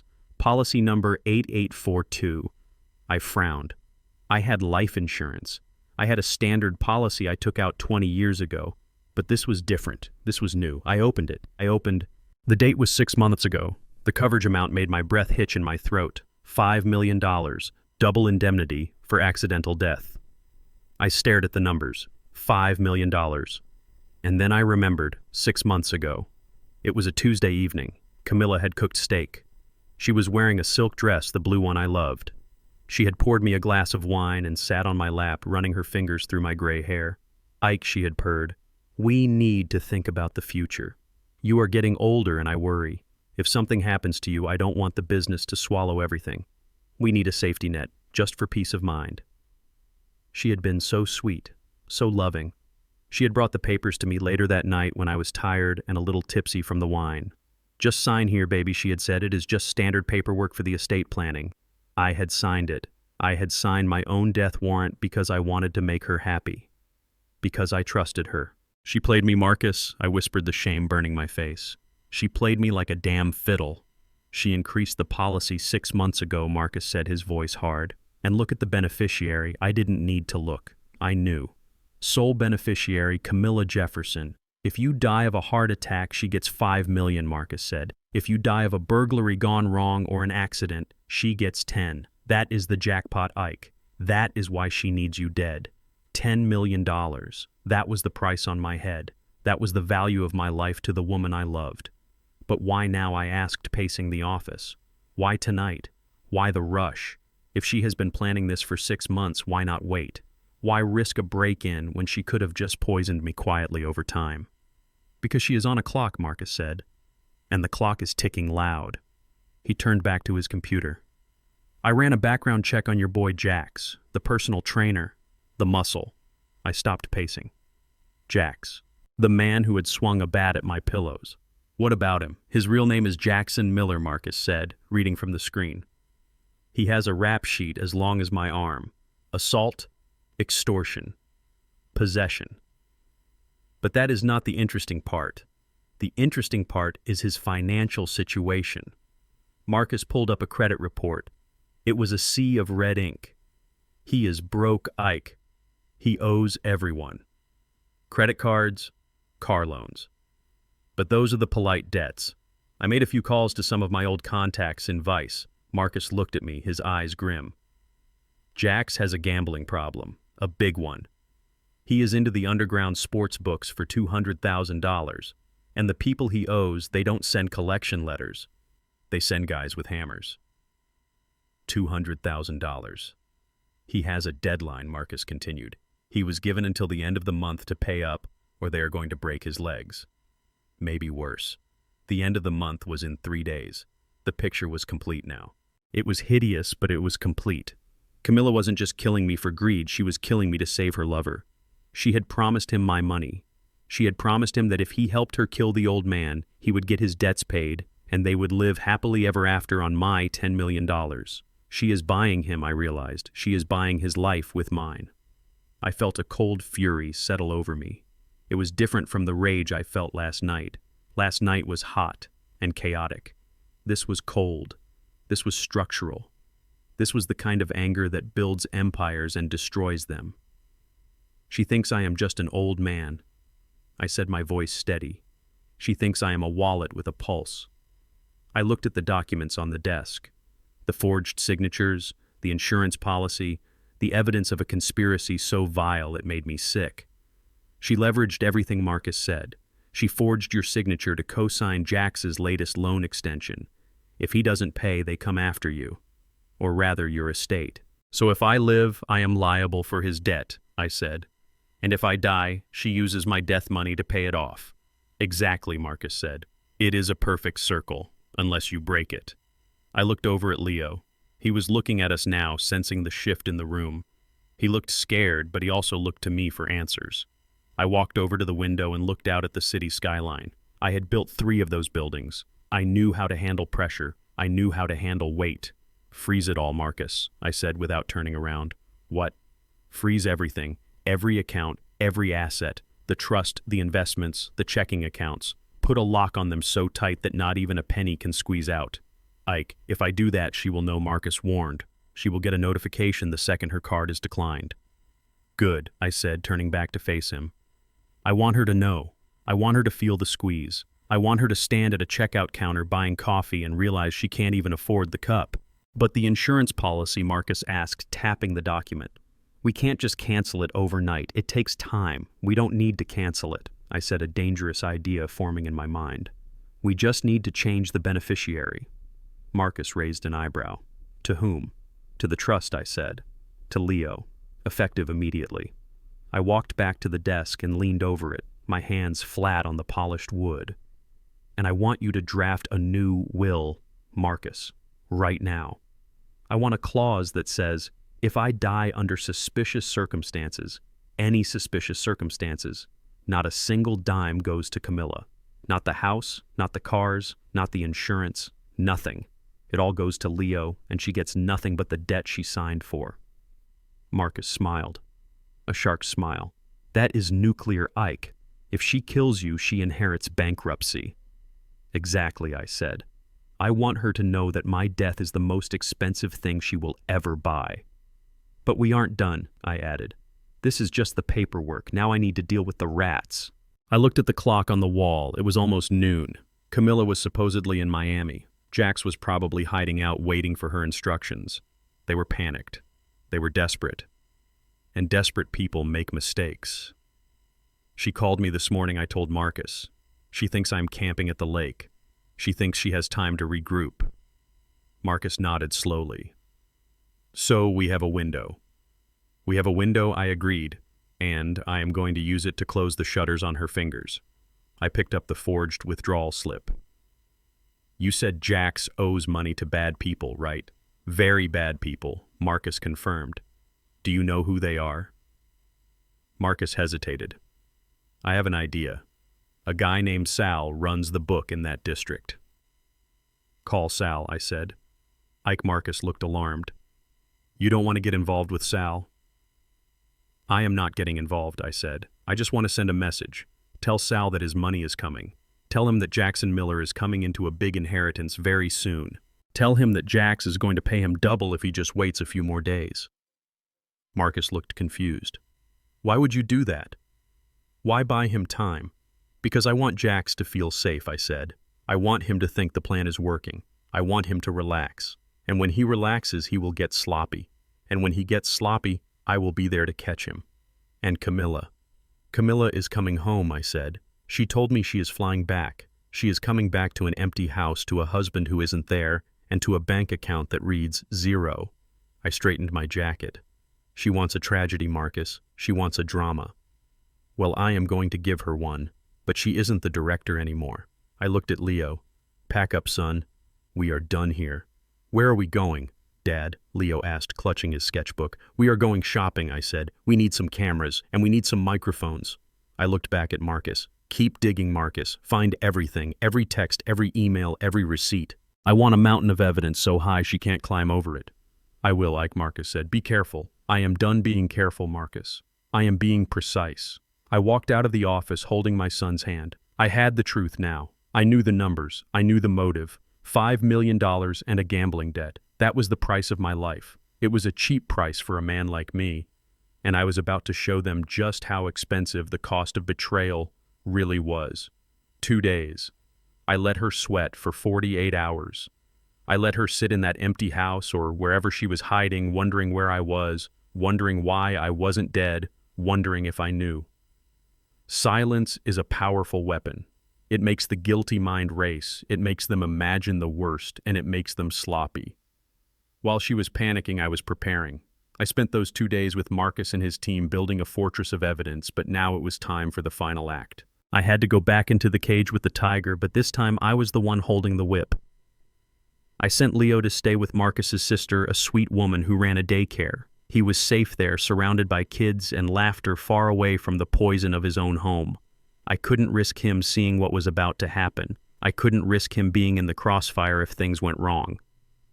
I drove the SUV back to the house in the middle of the day. The sun was shining on the manicured lawn, the sprinklers were hissing their rhythmic song.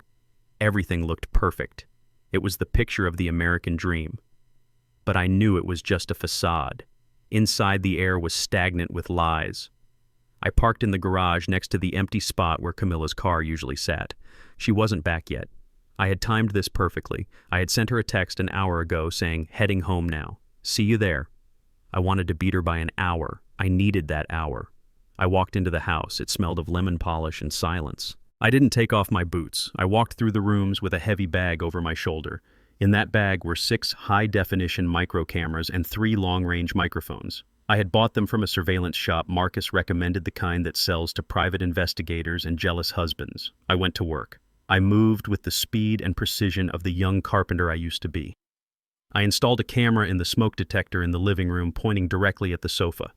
I hid one in the bookshelf in the study, nestled between the spines of legal encyclopedias she never opened. I placed a microphone under the kitchen island where we usually argued about money, but the most important one was in the bedroom.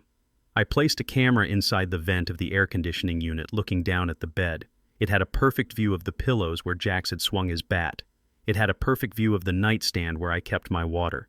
It would see everything. I tested the feeds on my phone. Crystal clear. Audio crisp. I was ready. I sat down in my favorite leather armchair in the living room. I didn't turn on the TV. I didn't read a book. I just sat there, my hands resting on my knees, breathing in the silence, waiting for the storm. An hour later, I heard the sound of a car engine, then the slam of a door, then the click of heels on the walkway. The front door opened. Camilla breezed in. She was pulling her rolling suitcase behind her, wearing the same travel clothes she had worn to the airport 5 days ago. She was committed to the bit. She was playing the part of the exhausted business traveler returning from a long trip. She even had a fake airport luggage tag on her bag. She stopped when she saw me. For a split second, her face contorted. It was a flash of pure hatred mixed with fear. She looked at me sitting there alive, breathing, occupying space she wanted to be empty. But then just as quickly, the mask slammed back into place. Ike, she exclaimed, dropping her bag and rushing toward me. Oh, thank God, you are home, she threw her arms around me. I smelled her expensive perfume, but beneath it, I smelled something else. The stale scent of cigarettes and nervous sweat. She hadn't been in a luxury hotel in Miami. She had been hiding out probably in some cheap motel or at Jax's apartment waiting for me to resurface. I didn't hug her back. I let my arms hang limp at my sides. I played the part of the tired, confused old man. Hello, Camilla, I croaked. You are back. She pulled away, holding my face in her hands. Her nails dug into my skin slightly.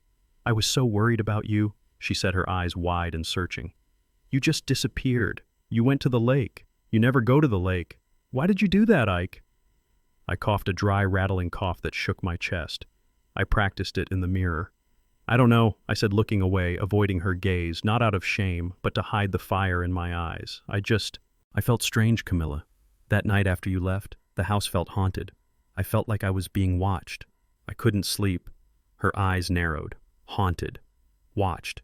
She was analyzing every word, wondering if I knew about Jax, wondering if I had seen them. So you just took Leo and left, she asked. In the middle of the night, I felt like I couldn't breathe, I said, rubbing my chest. I thought the fresh air would help, and it did for a while. But the drive back, it was hard. She stepped back, scrutinizing me. She was looking for cracks in my story, but she was also looking at my physical state. You look pale, Ike, she said.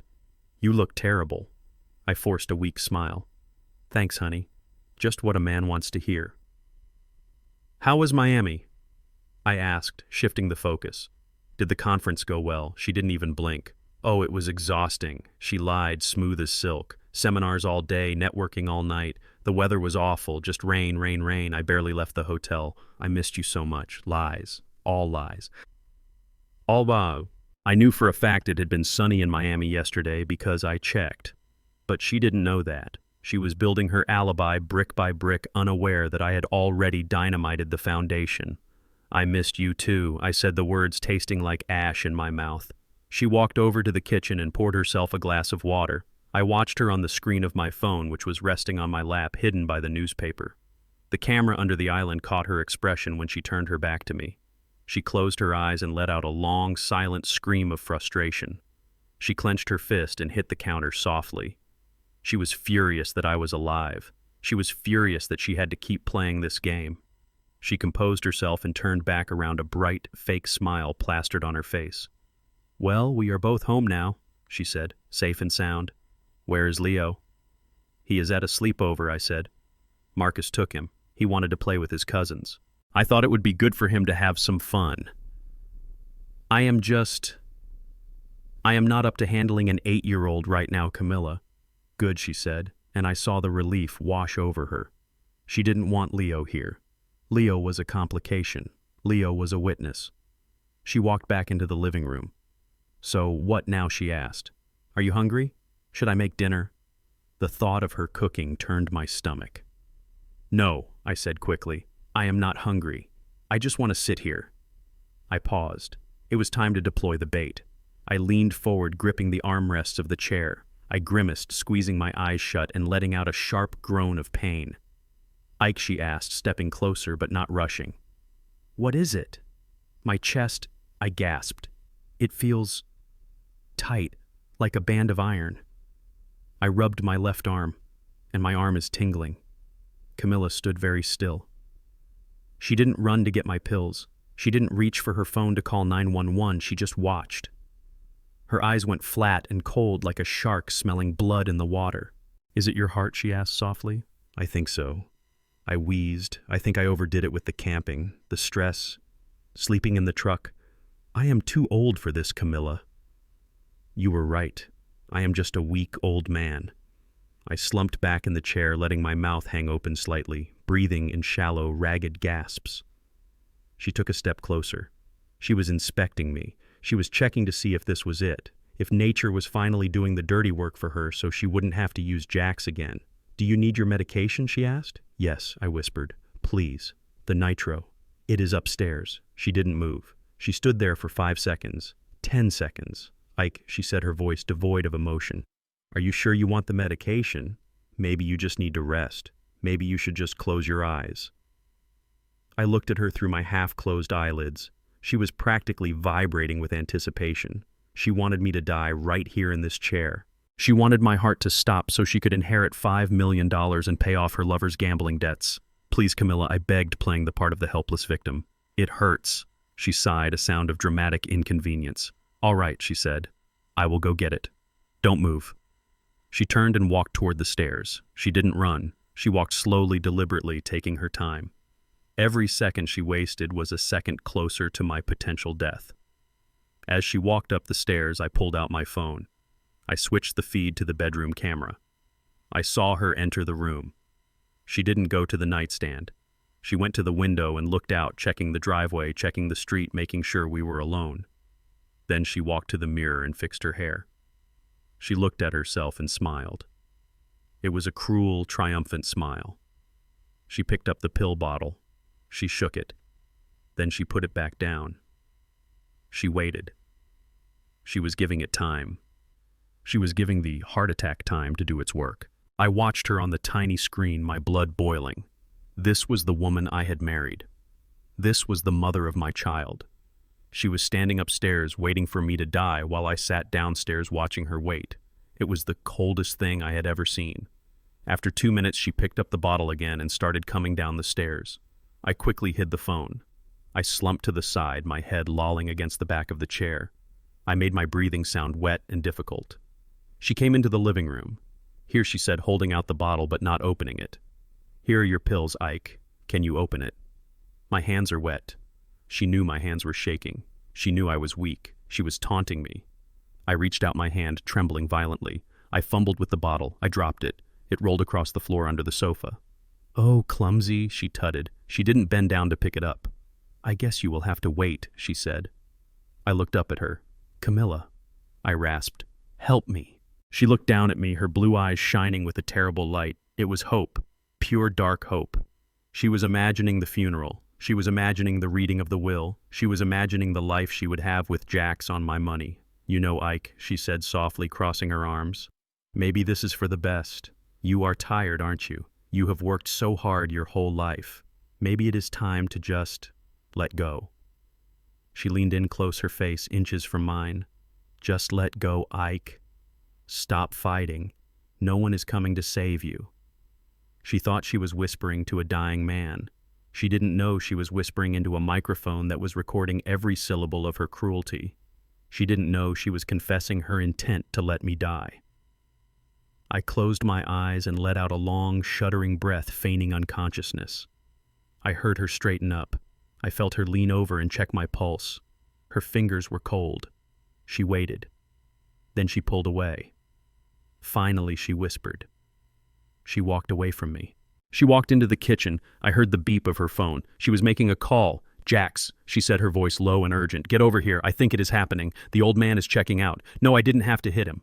His heart gave out. "It is perfect. Just get here. We need to stage the scene." She hung up. I opened my eyes. The room was blurry, but my vision was clear. She had called the cavalry. Jax was coming. The trap was baited. The rats were gathering, and I was ready to snap the neck of the trap shut. The kitchen was quiet except for the hum of the refrigerator and the frantic beating of my own heart. I sat at the small breakfast table, my hands resting on the cold granite, trying to stop them from trembling. Leo was sitting across from me, his coloring book open, but he wasn't coloring. He was watching his mother. His eyes were wide and dark, filled with a terror that no 8-year-old should ever have to know. He looked at her like she was a stranger, like she was a monster wearing his mother's skin. Camilla was at the counter, her back to us. I could hear the clinking of a spoon against china. It was a delicate sound, a domestic sound, but tonight it sounded like a funeral bell. She was humming, a soft, tuneless melody that grated on my nerves. She was happy. She thought she had won. She thought the old man was dying and the money was almost hers. She turned around holding a steaming mug. The porcelain was white, delicate, painted with small blue flowers. It looked innocent, but I knew what was inside. "Here you go, Ike," she said, her voice dripping with a sweetness that made my stomach turn. "This is a special herbal tea I picked up in Miami. The woman at the shop said it is miraculous for heart health. It will help you relax. It will help you sleep." She placed the mug in front of me. Steam curled up, carrying a scent that was heavy and floral, but underneath the flowers there was a chemical tang, a smell like bitter almonds. I looked at the liquid. It was dark murky. "Drink it while it is hot," she urged, touching my shoulder. Her hand felt heavy like a lead weight. "You need to rest, Ike. You have had a hard day." I looked up at her. Her blue eyes were bright, too bright. They were fixed on the mug, waiting. She was eager. She wanted me to drink it down to the dregs. I looked at Leo. He was staring at the cup, his knuckles white as he gripped his crayon. He wanted to scream. He wanted to knock it out of my hand. I could see the panic rising in his chest. I gave him a tiny, almost imperceptible wink. It was a signal we had used 1,000 times before, when we were playing hide and seek or when I was sneaking him an extra cookie before dinner. It meant trust me. It meant I have a plan. Leo blinked. He took a deep breath and looked back down at his book, pretending to color. Good boy. He was learning. He was strong. I lifted the mug. It was warm in my hands. "Thank you, Camilla," I said, my voice raspy and weak. "You are so good to me, even after I worried you." "Of course I am good to you," she said, stroking my hair. "I am your wife, Ike. I only want what is best for you. Now drink. It will make the pain go away." I brought the cup to my lips. I tilted it. I let the liquid touch my tongue just for a second. It tasted foul, bitter and metallic. I pretended to take a sip. I made a swallowing sound in my throat. "It is strong," I said, making a face. "It is herbal," she said quickly. "It is supposed to taste earthy. That means it is working. Do you want some sugar? I can get you some honey." "Yes," I said, setting the cup down. "Honey would be good.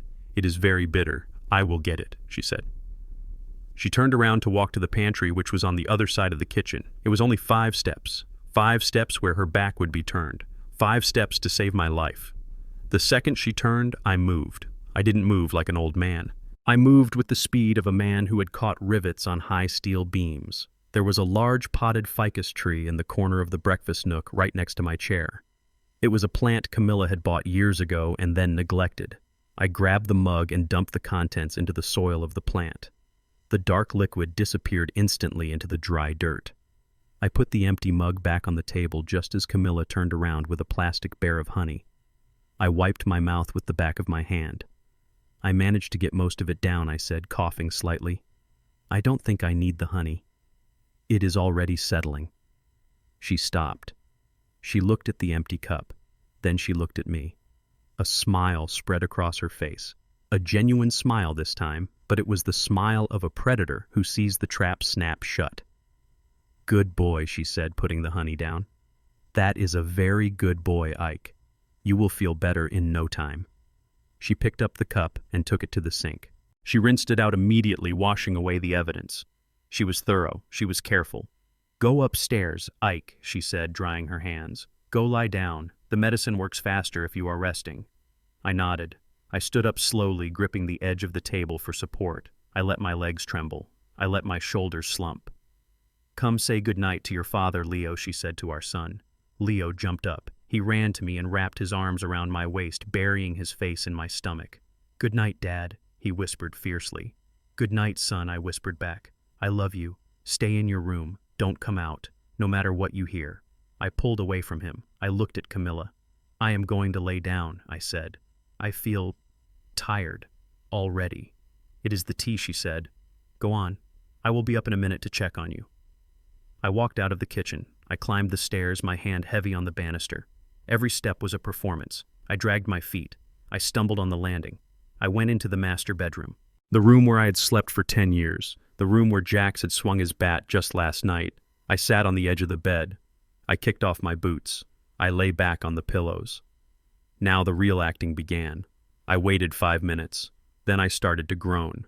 It started low, a rumble in my chest. Then it got louder. I clutched my stomach. I writhed on the bed, kicking the sheets. "Oh God," I yelled out, my voice thin and reedy. "My stomach. Camilla. It burns." I heard her footsteps on the stairs. They weren't hurried. They were calm, measured.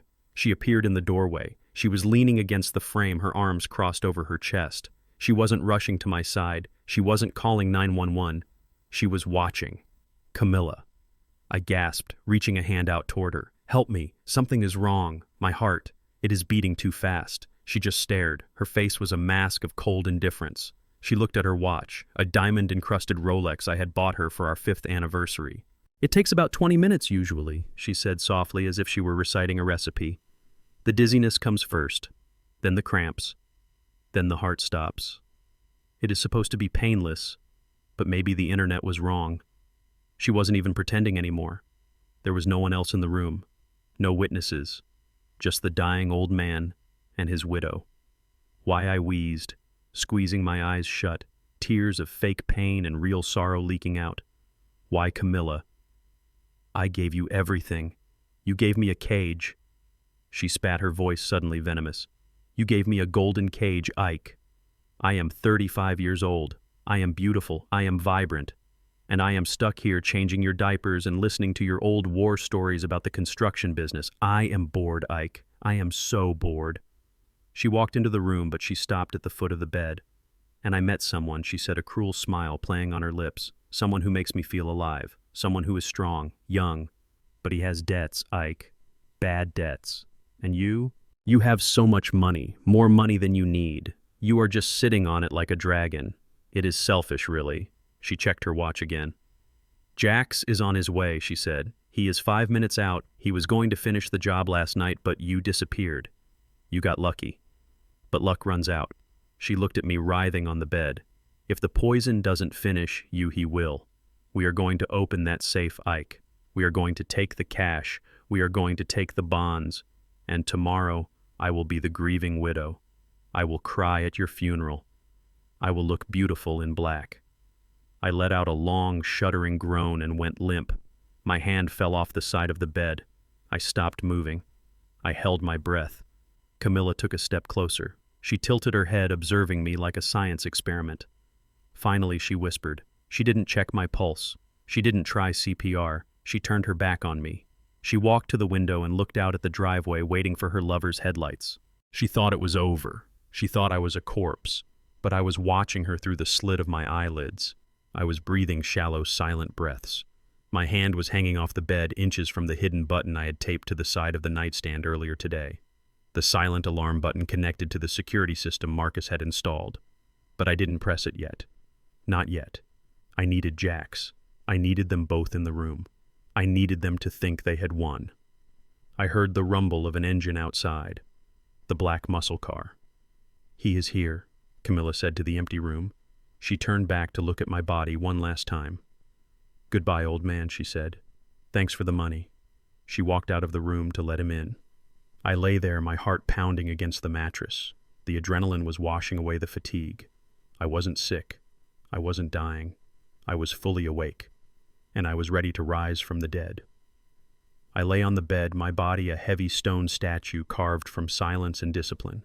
I had spent 50 years on construction sites learning how to be still, how to watch, how to wait for the concrete to set and the steel to cool, but this was the hardest stillness of my life. My chest was a fortress, holding my breath in shallow, imperceptible sips of air. My eyes were closed, but behind the lids my mind was a blazing inferno of awareness. I was not dead.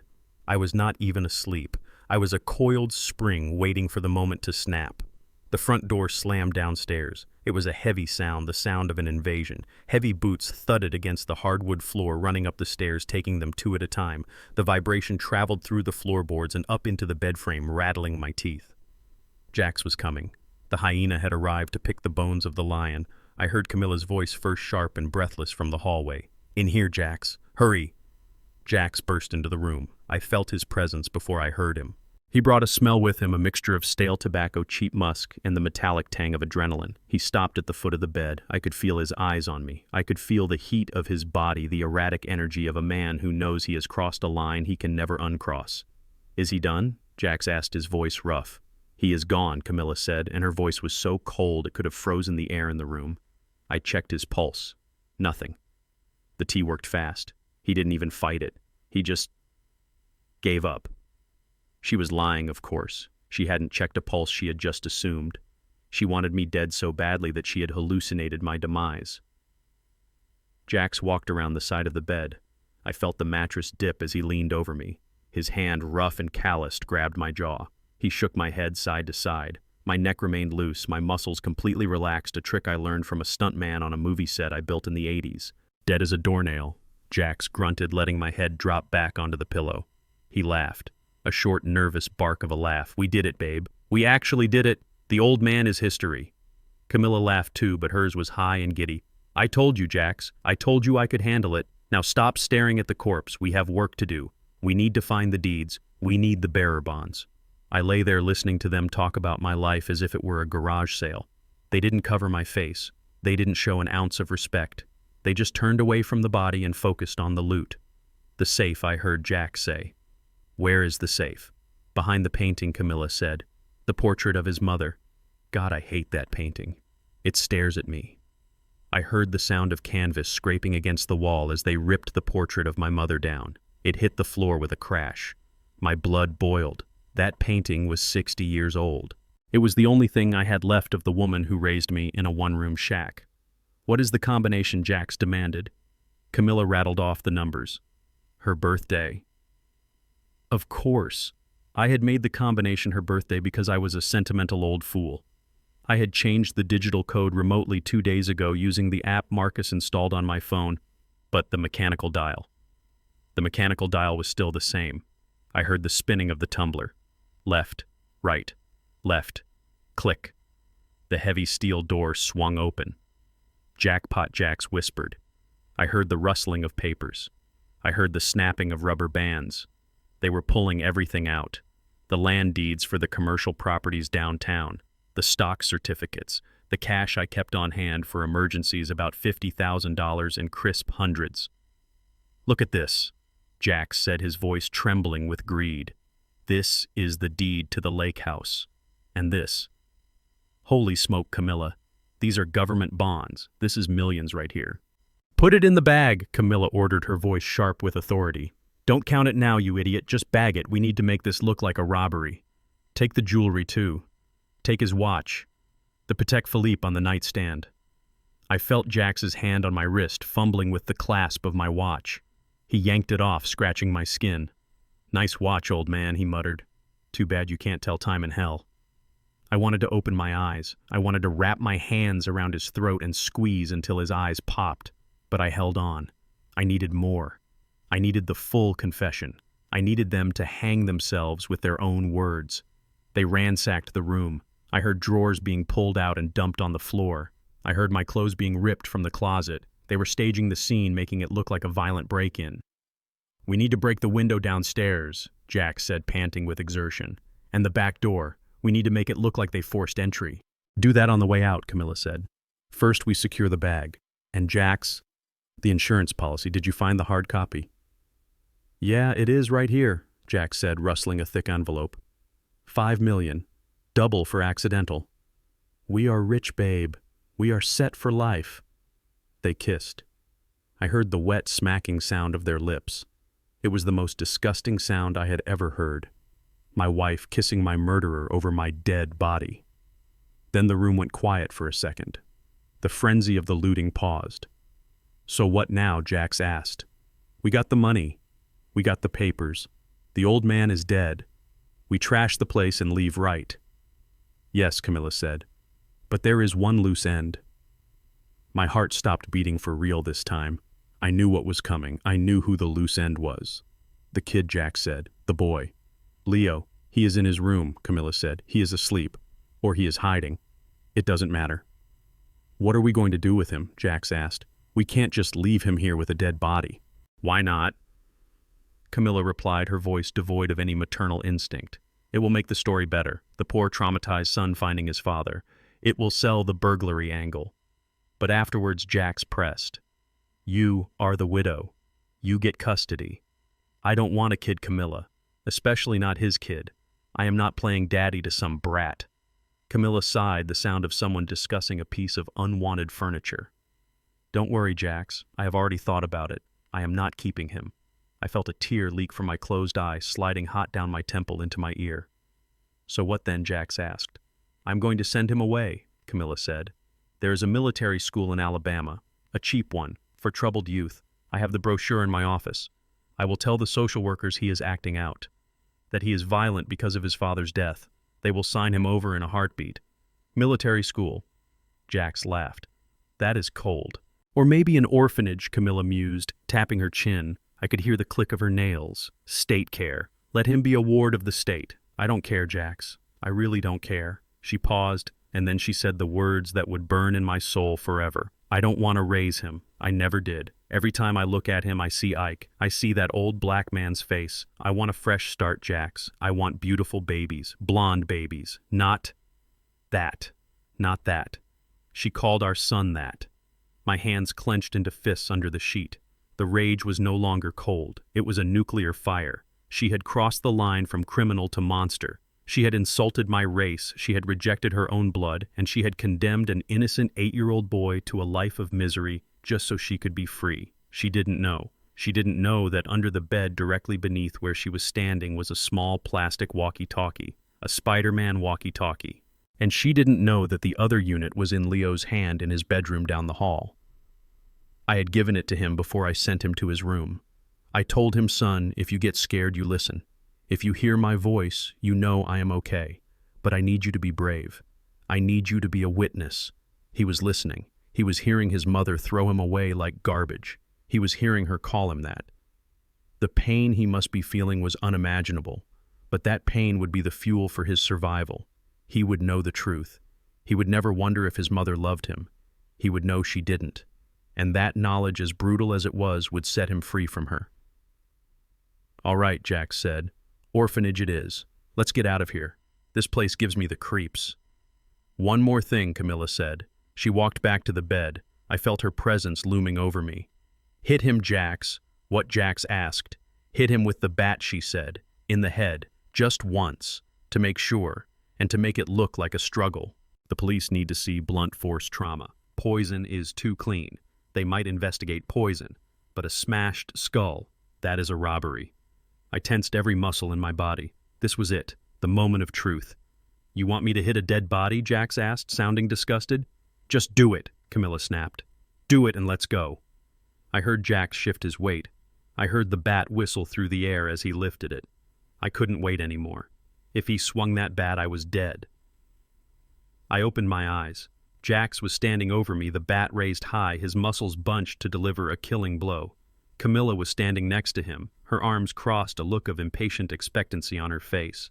They looked down, and they saw my eyes, wide open, burning with the fury of 1,000 suns. Jax froze.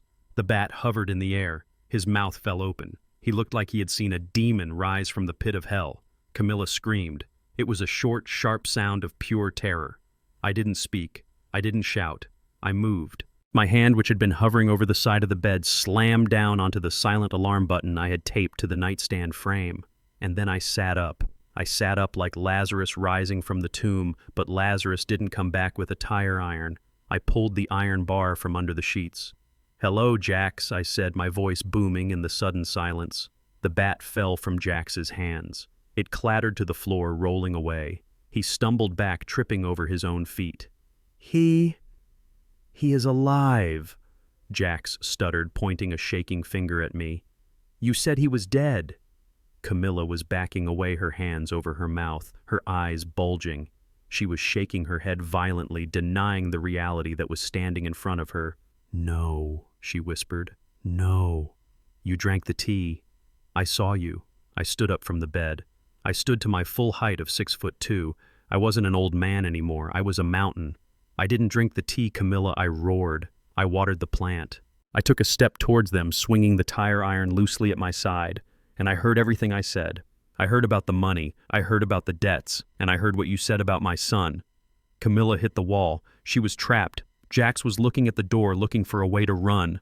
You called him that, I growled, advancing on her. You called my boy that. Camilla slid down the wall, begging with her hands. Ike, please. I didn't mean it. It was Jax. He made me say it. Liar, Jax screamed, finding his voice. You lying witch. It was your idea, all of it. They started screaming at each other, accusing, blaming, panic, tearing their alliance apart in seconds. But I wasn't listening to them. I was listening to the sound of sirens in the distance. The real police were coming. But before they arrived, I had one more thing to show them. I reached for the remote control on the nightstand. You want a show? I said. I will give you a show. I pressed the button that lowered the projection screen I had installed in the bedroom ceiling years ago. Watch, I commanded. And the screen flickered to life, showing the video feed from the living room camera. The video of them entering the house. The video of them plotting. The party was over. The lights were on. And the roaches had nowhere to hide. The sound of sirens wailing in the distance suddenly cut off. It was abrupt, like a radio being unplugged. Silence slammed back into the room, a heavy, suffocating blanket that made the ringing in my ears even louder. Jax and Camilla froze, their eyes darting to the window. They were expecting flashing blue lights. They were expecting uniforms, badges, and the Miranda rights. They were expecting the law. But I knew better. I knew those sirens were just a recording playing from a loudspeaker in the back of Marcus's car parked down the block. It was sound effects. Theater. What they got instead was chaos. A crash from downstairs shook the entire house. It sounded like the front door had been kicked off its hinges. Then came the heavy thud of boots, not the polite tread of police officers, but the aggressive stomp of an invasion. Voices shouted, but they weren't yelling police or freeze. They were yelling profanities. They were yelling names. Where is he? Where is that lying rat Jax? Jax's face drained of all color, turning a sickly shade of gray. He knew that voice, or he thought he did. He dropped the tire iron he had snatched up from the floor. His hand started shaking so bad he looked like he was having a seizure. "No," he whispered. "No. Not them. Not tonight." 3 men burst into the bedroom. They were huge, dressed in black leather jackets and dark jeans, looking like nightmares that had crawled out of the city's underbelly. They wore ski masks that hid their faces but revealed their cold, dead eyes. They carried baseball bats, and one of them, the biggest one, held a heavy black pistol. They weren't police. They were the wolves Jax had been running from. Or at least that is what I paid them to look like. In reality, they were the best private security team money could buy, men who used to work special ops and now worked for people like me who needed problems solved quietly. Marcus had briefed them perfectly. They were here to play a role, and they were winning Oscars. The leader, a giant of a man who Marcus called Tiny, leveled the gun at Jax. "Found you, Jackie boy," Tiny roared. Jax fell to his knees, his hands raised in surrender. "Please, please, Sal sent you right. Tell Sal I have the money. It is right here. Look." He pointed frantically at the canvas bag stuffed with my cash and deeds. Tiny didn't look at the bag. He walked over and backhanded Jax across the face. The sound was like a pistol crack. Jax sprawled onto the rug, blood trickling from his lip. "Sal is tired of waiting, Jackie," Tiny growled. "He doesn't want your promises. He wants your skin." Camilla screamed. She was pressed against the wall, her expensive travel makeup running down her face in black streaks. She looked from the gunman to me to Jax. She was trying to calculate the odds, trying to find the exit. "Who is this?" Tiny asked, pointing the gun at Camilla. "Is this the sugar mama you told Sal about? The one who is going to pay your tab?" "No!" Camilla shrieked, holding her hands up. "I don't know him. I mean, I know him, but I am not paying anything. I am a victim here." Tiny laughed, a deep rumble that shook the room. He grabbed Camilla by her hair and dragged her into the center of the room, throwing her down next to Jax. "You are with him, you pay for him," Tiny said. "That is how the street works, lady."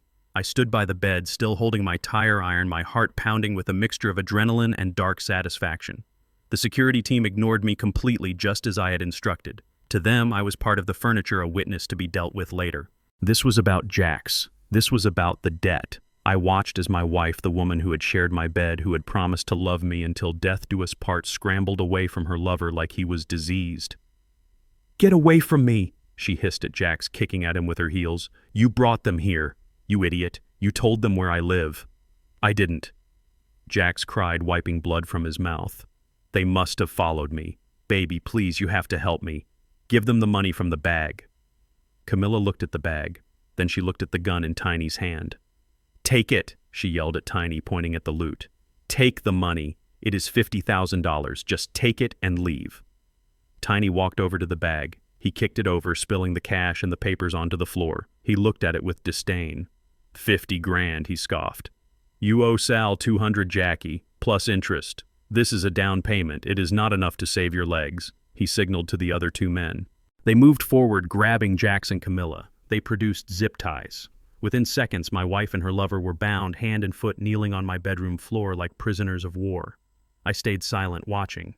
I wanted to see how far she would go. I wanted to see what she was really made of when the safety net was gone. Tiny crouched down in front of Jax. He pressed the barrel of the gun against Jax's forehead.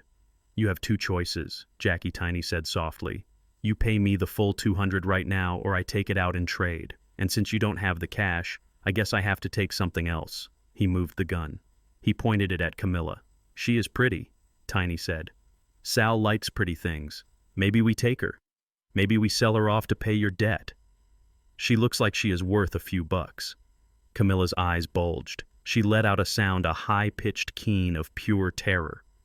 She wasn't looking at me for help. She wasn't looking at God. She was looking into the abyss. "No," she screamed, twisting against the zip ties. "No, please. I am not involved. I have money. I have more money." Where Tiny asked. The insurance, she babbled the words tumbling out of her mouth in a torrent of panic. "My husband. He has a policy. $5 million.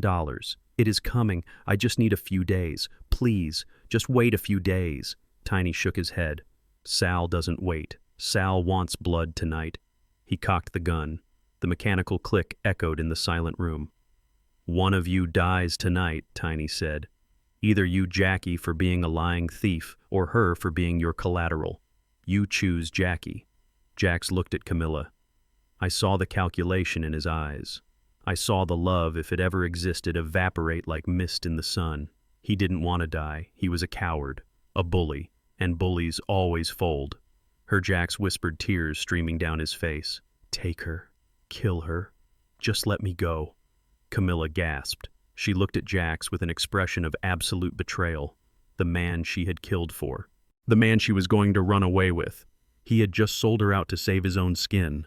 "You bastard," she screamed. "You coward. I did everything for you. I planned everything." Tiny laughed. "Ain't that sweet? Young love." He turned the gun toward Camilla. He pressed it against her temple. "Looks like you are the lucky winner, sweetheart," Tiny said. "Any last words?" This was it. This was the moment. The pressure was maximum. The facade was stripped away. She was staring death in the face. And that is when she broke. Completely and utterly. "Don't kill me!" she shrieked, her voice tearing her throat raw. "Please don't kill me. I am nobody. I am just a girl." She twisted her body, trying to point with her tied hands. She pointed at me. "Kill him," she screamed. "Kill the old man." I stood there, my tire iron hanging loose, looking at my wife. "He is the one with the money," she yelled, her eyes wild and manic. "He is loaded. That is Isaiah Jefferson. He has millions. Millions in the bank. Millions in the safe." She was hyperventilating, selling me out with every breath.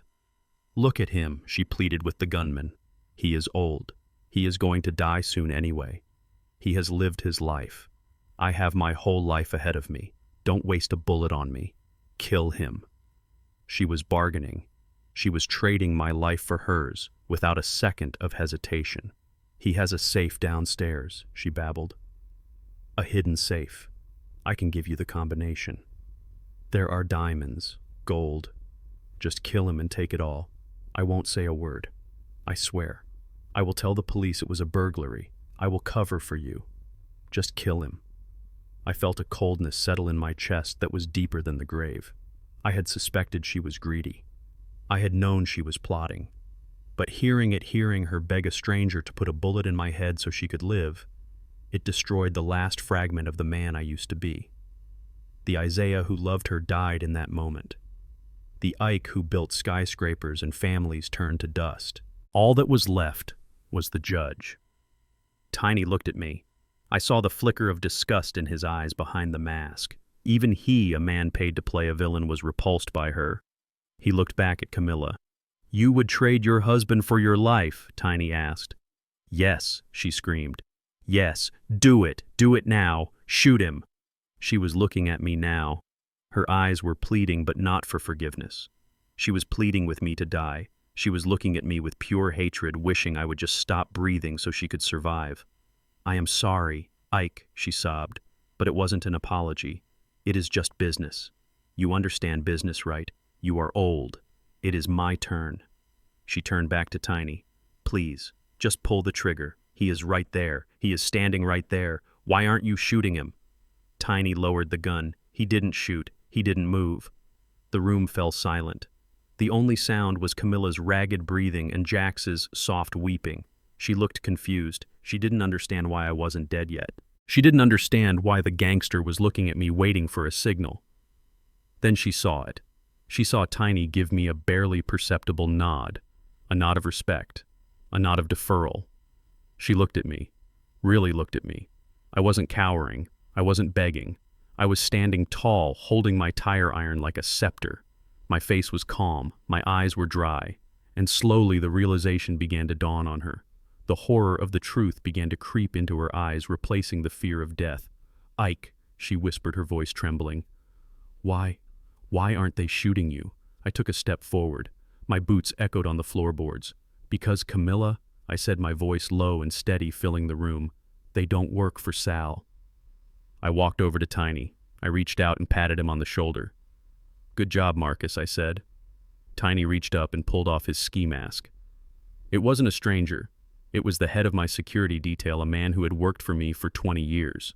A man named Thomas, but everyone called him Tiny. He looked at Camilla with a sneer. "Mrs. Jefferson," he said, his voice dropping the fake gangster accent. "You are a piece of work." Camilla's mouth fell open. She looked from Thomas to me to the other men who were also pulling off their masks, revealing the faces of the men who guarded my construction sites. This is a trick," she whispered. "No, Camilla," I said, standing over her, looking down at the woman who had just tried to sell my life for hers. "This isn't a trick. This is a business transaction, and you just went bankrupt." I looked at Jax. He was staring at the floor, broken and defeated. "And you, Jackson Miller," I said, "you really do owe Sal money." That part wasn't a lie. "And trust me, Sal is going to be very interested to hear that you tried to rob his favorite contractor." Jax looked up, terror flooding his face again. But for now, I continued, turning back to my wife. "We have some legal matters to discuss." I reached into my jacket pocket and pulled out a folded document. "The prenup, the real one. Remember this?" I asked, holding it up. Camilla stared at the paper, her mind snapping. She started to laugh, a high, broken sound of madness. "You can't do this," she screamed. "You can't trap me. This is kidnapping. This is torture. I will sue you. I will take everything." I leaned down close to her face. "You won't take anything, Camilla, because you just confessed to conspiracy to commit murder in front of 3 witnesses and a high-definition camera." I pointed to the vent where the camera lens glinted. "Smile, honey," I said. "You are on TV." The fight went out of her. She slumped against the wall, defeated, broken, exposed. And then the real sirens started. Not the recording, the real wail of the police cruisers coming up the driveway. I stood up and walked to the window. Blue and red lights flashed against the glass, painting the room in the colors of justice. "Let them in, Thomas," I said. "Let the police in. I think my wife has a statement to make." The screams of my wife begging a stranger to murder me were still echoing off the high-vaulted ceilings when I made my move. Upstairs in the master bedroom, the air was thick with the dust of betrayal. I sat up on the edge of the bed. My joints popped a familiar sound of age that Camilla had mistaken for weakness, but tonight it sounded like the cocking of a gun. I stood up and walked to the full-length mirror. I wasn't wearing pajamas. I wasn't wearing the clothes of a sick man. I was wearing my charcoal 3-piece suit, the one I had worn to ring the bell at the stock exchange 10 years ago. My tie was perfectly knotted. My cufflinks' gold lions gleamed under the recessed lighting. I smoothed the lapels. I looked at the man in the reflection. He wasn't a victim. He was a titan. I picked up the crystal tumbler from the nightstand. It was filled with sparkling apple juice, bubbling and golden, looking for all the world like the finest scotch in my cabinet. I walked to the bedroom door. I opened it. The hinges, which I had oiled myself just yesterday, made no sound. Below me, the living room was a pit of chaos. Jax was sobbing on his knees, a broken man. Camilla was frantic. Her face twisted into a mask of pure survival instinct, pointing a trembling finger toward the ceiling, toward me. "Kill him!" she shrieked, her voice tearing at her throat. "He is the one with the money. He is upstairs. Just go up there and smash his head in. I won't tell anyone, I promise." I walked onto the mezzanine balcony that overlooked the grand foyer. My leather dress shoes clicked rhythmically on the hardwood floor. Click, click, click. The sound cut through her screaming like a blade. It wasn't a loud noise, but it was a deliberate one. It was the sound of authority. One by one, the heads turned upward. First Thomas, my head of security posing as the gunman, who looked up with a subtle nod of respect. Then Jack's, whose eyes widened until I thought they might pop out of his skull. And finally Camilla. She froze mid-scream. Her mouth hung open, a black hole of silence. Her eyes locked onto me standing there at the top of the stairs, bathed in the light of the crystal chandelier. I didn't look like a man who had been poisoned. I didn't look like a man who was comatose. I looked like the man who owned the building. I took a slow, deliberate sip of my drink, the ice clinking softly against the glass. The sound rang out in the dead silence of the house like a church bell. "Camilla," I said. My voice was deep, steady, and resonated from the chest. It wasn't the raspy whisper I had used to fool her earlier. It was the voice that had commanded construction crews of 500 men. She flinched, as if I had physically slapped her. Her knees buckled, and she slumped onto the Persian rug she had planned to wrap my corpse in. "I am curious," I continued, resting one hand casually on the mahogany railing, looking down at them with the detached interest of a judge viewing the accused. "Who exactly did you just tell these gentlemen to kill?" Camilla's face drained of color so fast she looked like she had been bleached. She shook her head, a violent, jerky motion. "No," she whispered the word, barely escaping her lips. "No, you drank the tea. You were dying. I checked your pulse." "You checked what you wanted to find, my dear," I said, starting to descend the stairs. I walked slowly, 1 step, 2 steps. I wanted her to feel every second of my approach. "You saw a weak old man. You saw a victim. You saw an easy payday." Jack scrambled backward on his knees, crabs walking away from the stairs as if I were the Grim Reaper himself. "Mr. Jefferson," he stammered, blood and snot running down his face. I didn't know. She said you were dead. She said it was done. And you believed her?" I asked, reaching the bottom of the stairs and stepping onto the marble floor of the foyer. "Mistake number 1, son. Never trust a woman who is willing to sell her husband's life for a cleared debt." I walked into the living room.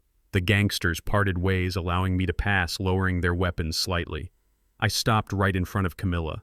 She was looking up at me, her eyes darting from my face to the glass in my hand to the suit I was wearing.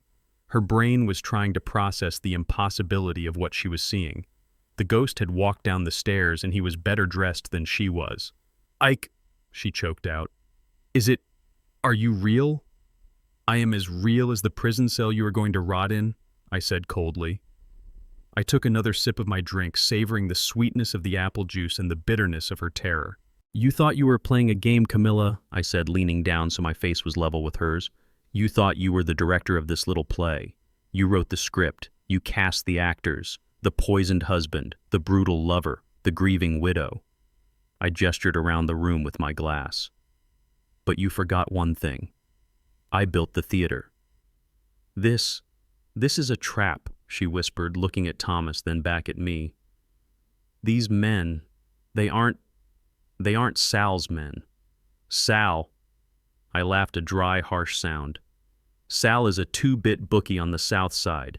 He doesn't send men in ski masks. He sends a foreclosure notice." I pointed at the large man holding the gun. "That is Thomas.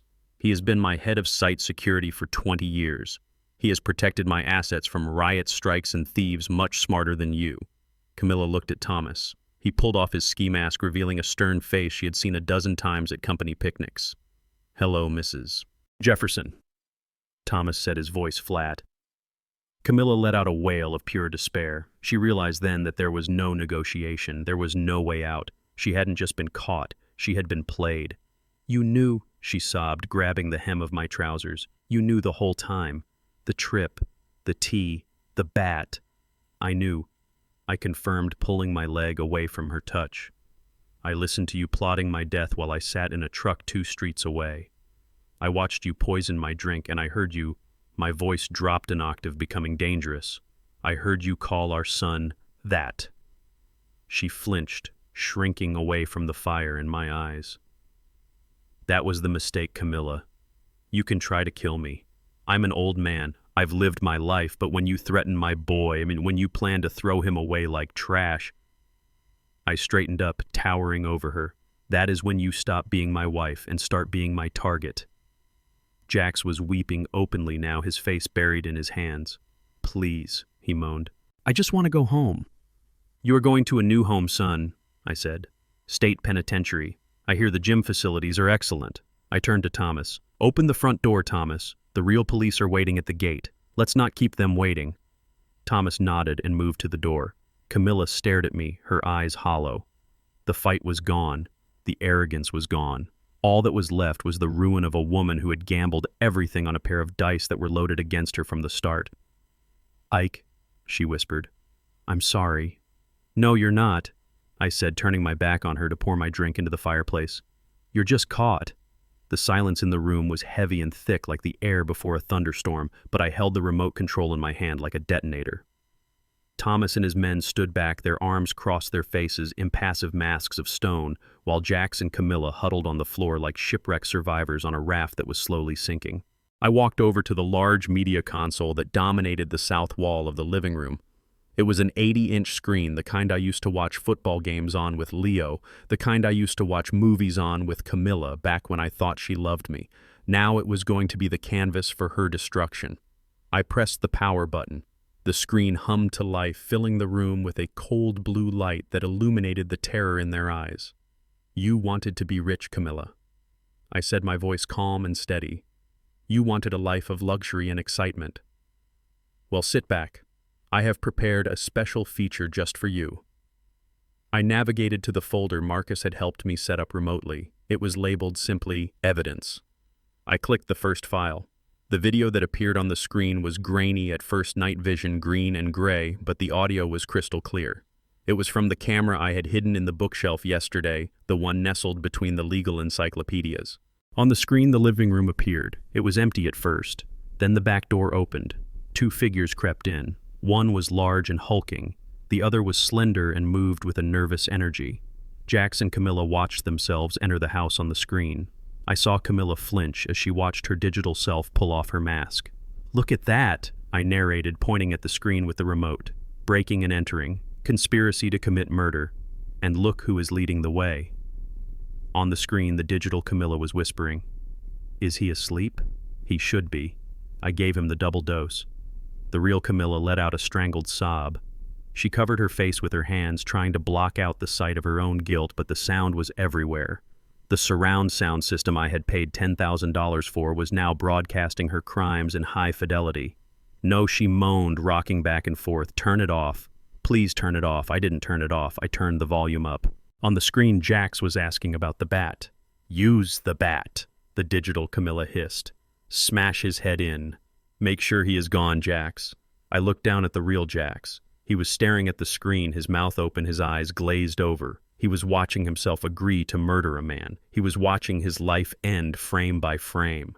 "That is premeditation, son," I said to him. "That is life without parole, in Technicolor." I skipped to the next video. This was the one from tonight. The camera under the kitchen island. The screen showed the kitchen bright and cheerful. It showed Camilla standing at the counter humming a tune. It showed her taking a small vial from her bra. It showed her tapping a white powder into my favorite mug. The real Camilla gasped. She looked at me, her eyes wide with disbelief. She hadn't seen the camera. She thought she was alone. "Poison," I said, the word hanging in the air like smoke. "Attempted murder by poisoning. That is a special kind of evil, Camilla. It takes a cold heart to poison a man's tea and then smile as you hand it to him." On the screen, the digital Camilla stirred the tea. She added honey. She smiled that predatory smile I had seen earlier. "Drink it while it is hot," the speakers boomed. I paused the video on her smiling face. It was a grotesque image, a portrait of betrayal. "I didn't drink it," I reminded her. "But the jury won't care. They will see the intent. They will see the malice." Camilla scrambled to her knees. She crawled toward me, her expensive pants tearing on the floor. She reached out for my legs, but Thomas stepped forward, blocking her path with his massive boot. "Ike, listen to me," she begged, tears streaming down her face, ruining her mascara, turning her into a weeping clown. I was confused. I was desperate. I didn't know what I was doing. It was the stress. I had a breakdown. A breakdown, I asked, raising an eyebrow. "You looked pretty focused to me. You looked like a woman with a plan, but I wasn't done." The worst was yet to come. The video that would seal her fate, not just in the eyes of the law, but in the eyes of God. I clicked the third file. This was the audio from the bedroom from just 20 minutes ago. The screen went black, but the waveform of the audio danced across the display green lines, spiking with every word. The voices filled the room. "What about the boy?" Jax's voice asked. Leo Camilla's voice answered, cold and dismissive. "If he wakes up, give him the juice. The one in the purple bottle." I saw the real Jax flinch. He looked at Camilla with a sudden flash of fear. He hadn't realized how bad this sounded until he heard it played back. "I am going to send him away," the recording continued. "There is a military school in Alabama, a cheap one, or maybe an orphanage." The room was silent except for the recording. Even Thomas and his men looked disgusted. They had families. They had children. Hearing a mother talk about discarding her son like trash was a sin that transcended the law. "I don't want to raise him." "The recorded," Camilla said. "I never did. Every time I look at him, I see Ike. I see that old black man's face. I want a fresh start, Jax. Not that." Click. I turned off the TV. The sudden silence was deafening. Camilla was frozen on the floor. She knew there was no coming back from that. She had insulted my race. She had rejected her child. She had revealed the black hole where her soul should have been. For a moment, nobody moved. The weight of her evil hung heavy in the air. Then Camilla moved. She didn't move toward me. She turned on Jax. It was a sudden, violent pivot of pure survival instinct. The rat was cornered, and she was going to eat her own kind to survive. "He made me do it," she screamed, pointing a shaking finger at Jax. She looked at me, her eyes wide and pleading, desperate to sell the lie. "Ike, you have to believe me. It was him. He threatened me. He said he owed money to the mob. He said if I didn't help him kill you, he would kill me and Leo." Jax's head snapped up. His jaw dropped. What he stammered. "He forced me." Camilla shrieked, her voice rising to a hysterical pitch. "He has been abusing me, Ike. For months. He terrorized me. That recording. I was just saying what he wanted to hear. I was trying to protect Leo. I was playing along so he wouldn't hurt us." She crawled toward me again, ignoring Thomas, ignoring the guns. "I am a victim, Ike. I am a battered woman. Look at him. Look at how big he is. How could I say no to him? He is a monster. She was good. I had to give her that. She was an actress to the bitter end. She was trying to rewrite history in real time, trying to paint herself as the damsel in distress instead of the mastermind." But Jax wasn't having it. The shock on his face turned to a red-hot fury. He scrambled to his feet, ignoring the security team, his fists clenched. "You lying witch!" he roared. He lunged at her. "You came to me!" he screamed, spitting blood and saliva. "You came to the gym. You seduced me. You told me your husband was a boring old man who was taking too long to die." He grabbed her by the shoulders and shook her violently. Camilla screamed, scratching at his face, her nails digging furrows into his cheek. "Get off me!" she yelled. "Help me! He is going to kill me!" "It was your idea," Jax bellowed, shaking her like a rag doll. "You brought up the insurance. You told me about the pills. You gave me the key, Camilla. You gave me the damn key to the house." He slapped her. It wasn't a calculated strike. It was a flailing blow of pure rage. His hand connected with her cheek with a sickening crack. Camilla went sprawling across the floor, sliding on the polished wood. She scrambled back up, spitting hair out of her mouth, her eyes wild. "He is lying," she shrieked at me. "He is a gambling addict, Ike. He needed the money. He used me. He brainwashed me." "I did not," Jax shouted, moving toward her again. "You promised me the money. You said we would go to Rio. You said you hated him. You said you hated the kid." "I never said that," Camilla lied, her voice cracking. "I love my son. I love Leo. You were the one who wanted to hurt him. You called him that." Jax screamed, his voice tearing. "I heard you. We all heard you. You called him that." They collided in the center of the room, a tangle of limbs and accusations. They were clawing at each other, hitting each other, tearing at each other's clothes. It was primal and ugly. The veneer of civilization had been stripped away, leaving only two desperate animals fighting over the scraps of their failed plot. I stood there and watched. I didn't intervene. I didn't tell Thomas to stop them. This was part of the punishment. This was the breakdown. I wanted them to feel the hatred they had for each other. I wanted them to realize that their love affair was nothing but a mutual pact of greed. And when the money was gone, so was the loyalty. "Stop lying!" Camilla screamed, slapping Jax weakly. "Shut up!" Jax roared, shoving her back. They fell onto the floor, rolling over the Persian rug, knocking over a vase, smashing it to pieces. They were destroying my living room, but I didn't care. I could buy new furniture. I couldn't buy this kind of justice. Thomas looked at me, his eyebrow raised, asking a silent question. Should we stop this? I shook my head. Not yet. Let them burn. I watched as the people who had conspired to take my life tore each other apart. It was pathetic, it was tragic, and it was exactly what they deserved. Finally, when Jax had his hands around her throat and Camilla was gouging at his eyes, I nodded to Thomas. Enough, I said calmly. Thomas and 2 other guards stepped in. They moved with professional efficiency. One grabbed Jax and hauled him off, dragging him back. Another pulled Camilla up, restraining her arms behind her back. They stood there, panting, bleeding, clothes torn, staring at each other with pure, unadulterated hatred.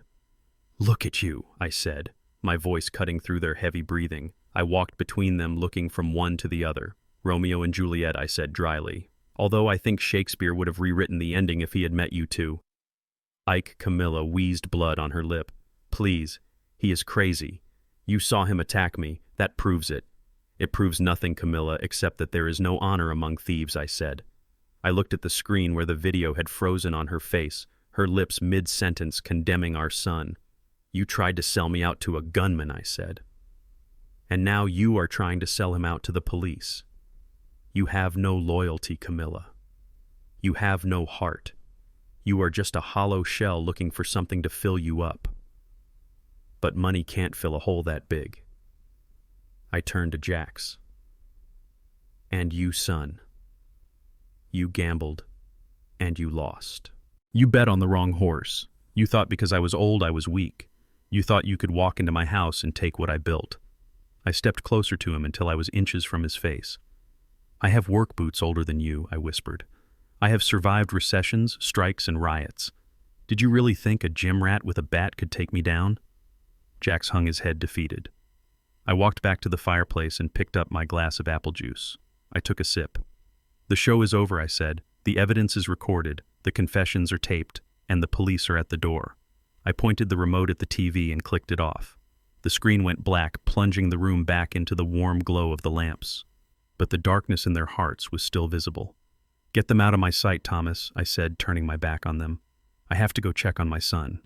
I heard the front door open. I heard the heavy tread of the real police officers entering the foyer.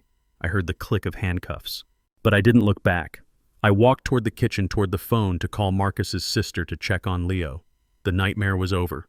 But the cleanup was just beginning. The heavy oak front door swung open with a smooth, silent motion, revealing the chaos of the night outside. The driveway was awash in a sea of flashing blue and red lights that bounced off the white columns of the porch and illuminated the manicured hedges in stroboscopic bursts. Standing on the welcome mat was not a stranger but a man I had known for 30 years. Chief of Police David Miller. We had fished together on Lake Oconee. We had shared cigars at the birth of his grandson. Tonight he was not my fishing buddy. He was the arm of the law. He stood there in his full uniform, his face grim and set like stone. Behind him, a tactical team in heavy armor waited, their rifles lowered but ready. They looked like a wall of blue steel. David said, his voice rough with suppressed emotion. "We got your call." Marcus sent over the files. I nodded, stepping aside. "Come on in, David," I said, my voice steady, though my knees felt like water. "The trash is ready for collection." David signaled with 2 fingers and the team moved past me. They flowed into the foyer like water, efficient and silent, their boots heavy on the marble. They swept into the living room where Thomas and his men were holding the prisoners. The transition of power was seamless. Thomas stepped back, raising his hand slightly to show he was a friendly.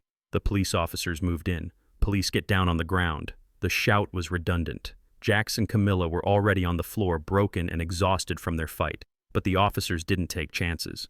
2 of them grabbed Jax, hauling him up only to slam him against the wall to frisk him. He didn't fight. He went limp, a sack of wet cement. All the bravado, all the steroid-fueled rage was gone.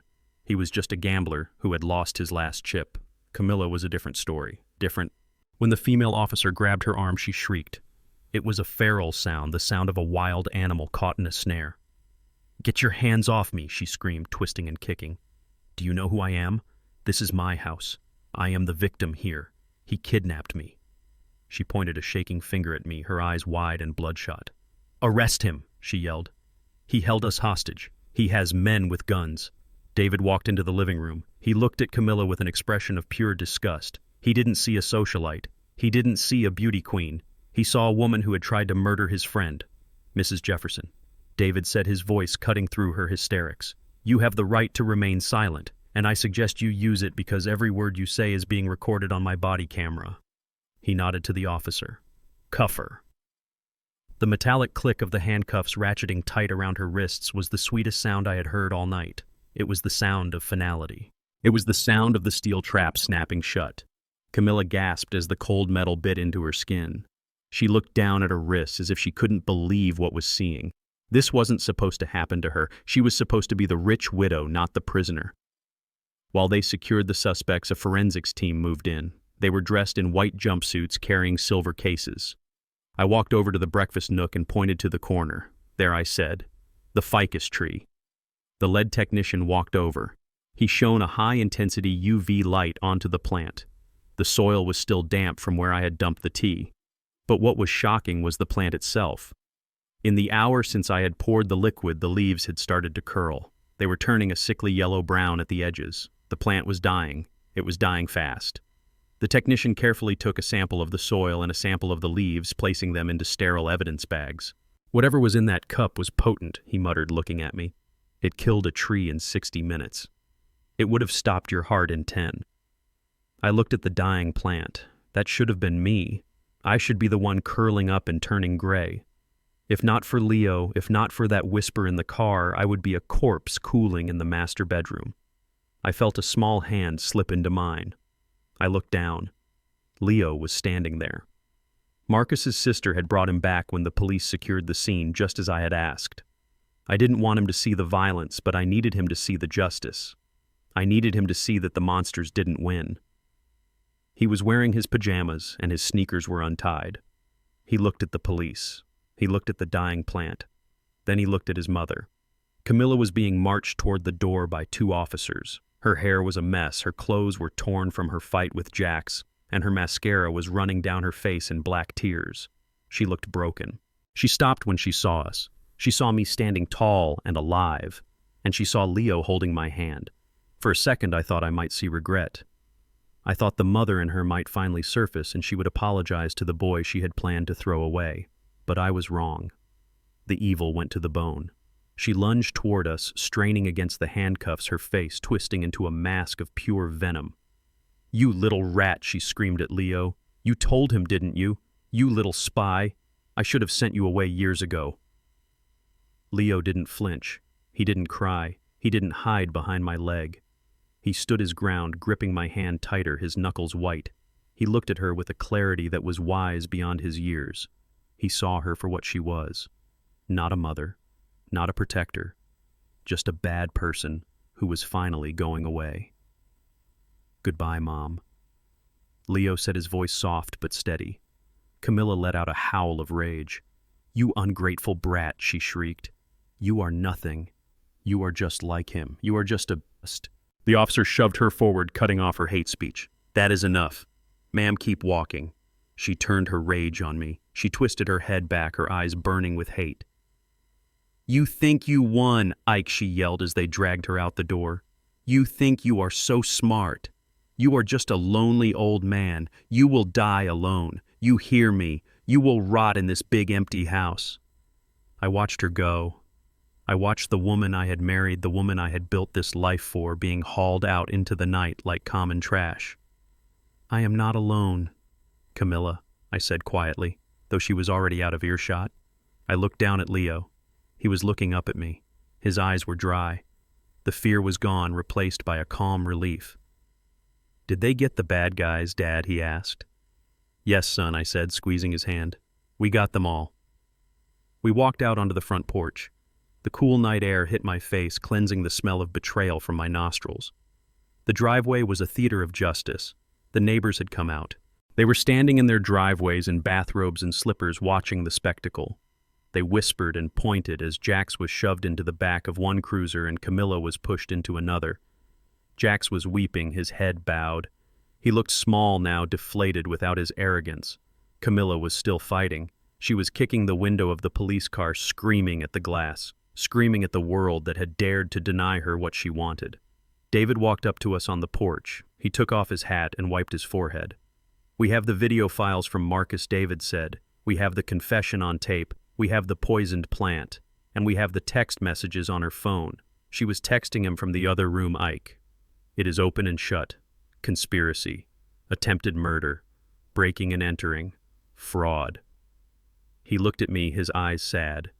"She is going away for a long time, Ike. 20 years minimum. Probably life." I nodded. It didn't bring me joy. It didn't make me happy. It just felt necessary. Like cutting out a cancer. "Thanks, David," I said, shaking his hand. "Thanks for coming so fast. You saved your own life." "Ike," David said. "That trick with the recording, that was brilliant." "It wasn't me," I said, looking down at my son. "It was him. He saved me. He warned me. If he hadn't spoken up, I would be dead." David knelt down so he was eye level with Leo. "You are a hero, son," he said seriously. "You did a good job. You protected your dad." Leo nodded, solemn and proud. The police cars started to pull away one by one, their sirens chirping as they navigated the cul-de-sac. I watched the car holding Camilla turn the corner and disappear into the darkness. The red taillights faded away, taking with them 10 years of my life and the illusion of a happy marriage. But as the lights faded, the stars above seemed to shine brighter. The quiet returned to the street. The neighbors went back inside, their whispers fading. The show was over. I stood there on the steps of my empty house, holding the hand of the only person in the world who truly loved me. "Are you hungry?" Dad Leo asked, breaking the silence. I realized I hadn't eaten in 24 hours. My stomach rumbled. "I am starving, Leo," I said. "Can we get pizza now?" he asked, hopeful. I laughed. A real deep belly laugh that felt like it was cracking the stone around my heart. "Yes, son," I said. "We can get all the pizza you want."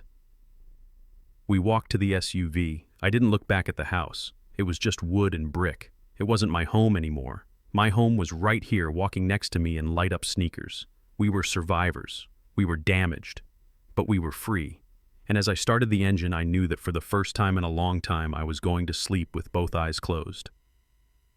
Part 15. Financial Punishment 1. 200 words. The fluorescent lights of the police interrogation room hummed with a low, irritating buzz that sounded like a fly trapped in a jar. It was fitting, because that is exactly what Camilla was, a fly trapped in a jar of her own making. I sat on the other side of the metal table watching her through the one-way glass before I went in. She was slumped in the metal chair, her expensive coat ruined her hair a bird's nest of tangles. She wasn't crying anymore. She was staring at the wall, calculating. Even now, in handcuffs, she was trying to find an angle. She was wondering how much she could get in a settlement if she pleaded insanity or coercion.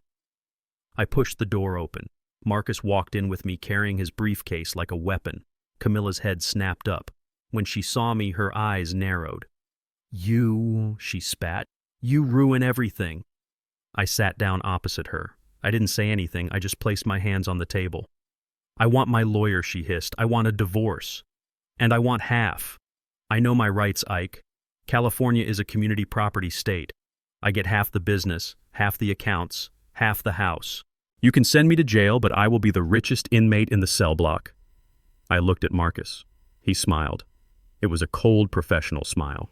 "Mrs. Jefferson," Marcus said, opening his briefcase, "you seem to be under a few misapprehensions regarding your marital assets." "I want half," Camilla screamed, slamming her cuffed hands on the table. "I earned it. I put up with him for 10 years. I put up with his smell, his old man's stories, his boring life. I earned every penny. You earned nothing," I said, my voice quiet but cutting through her noise like a razor. Marcus slid a document across the table. It was yellowed with age. The edges were soft.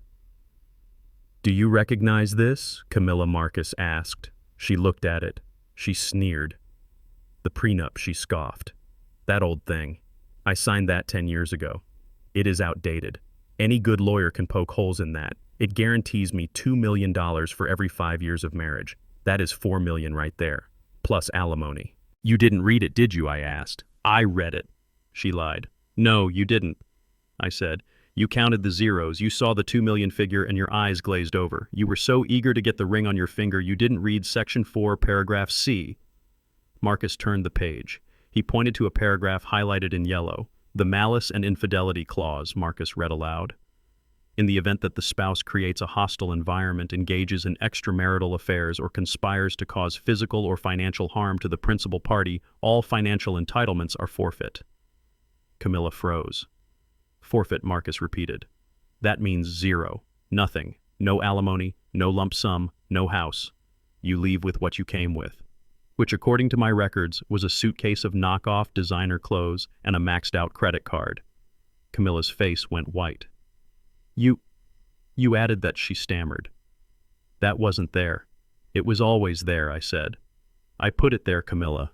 10 years ago. Why, she whispered. You said you loved me. You said you trusted me. I loved you.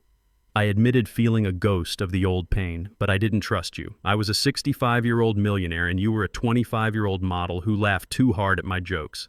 I built skyscrapers, Camilla. I know how to spot a structural weakness. I hoped I was wrong. For 10 years I prayed I was wrong, but I kept the insurance policy just in case.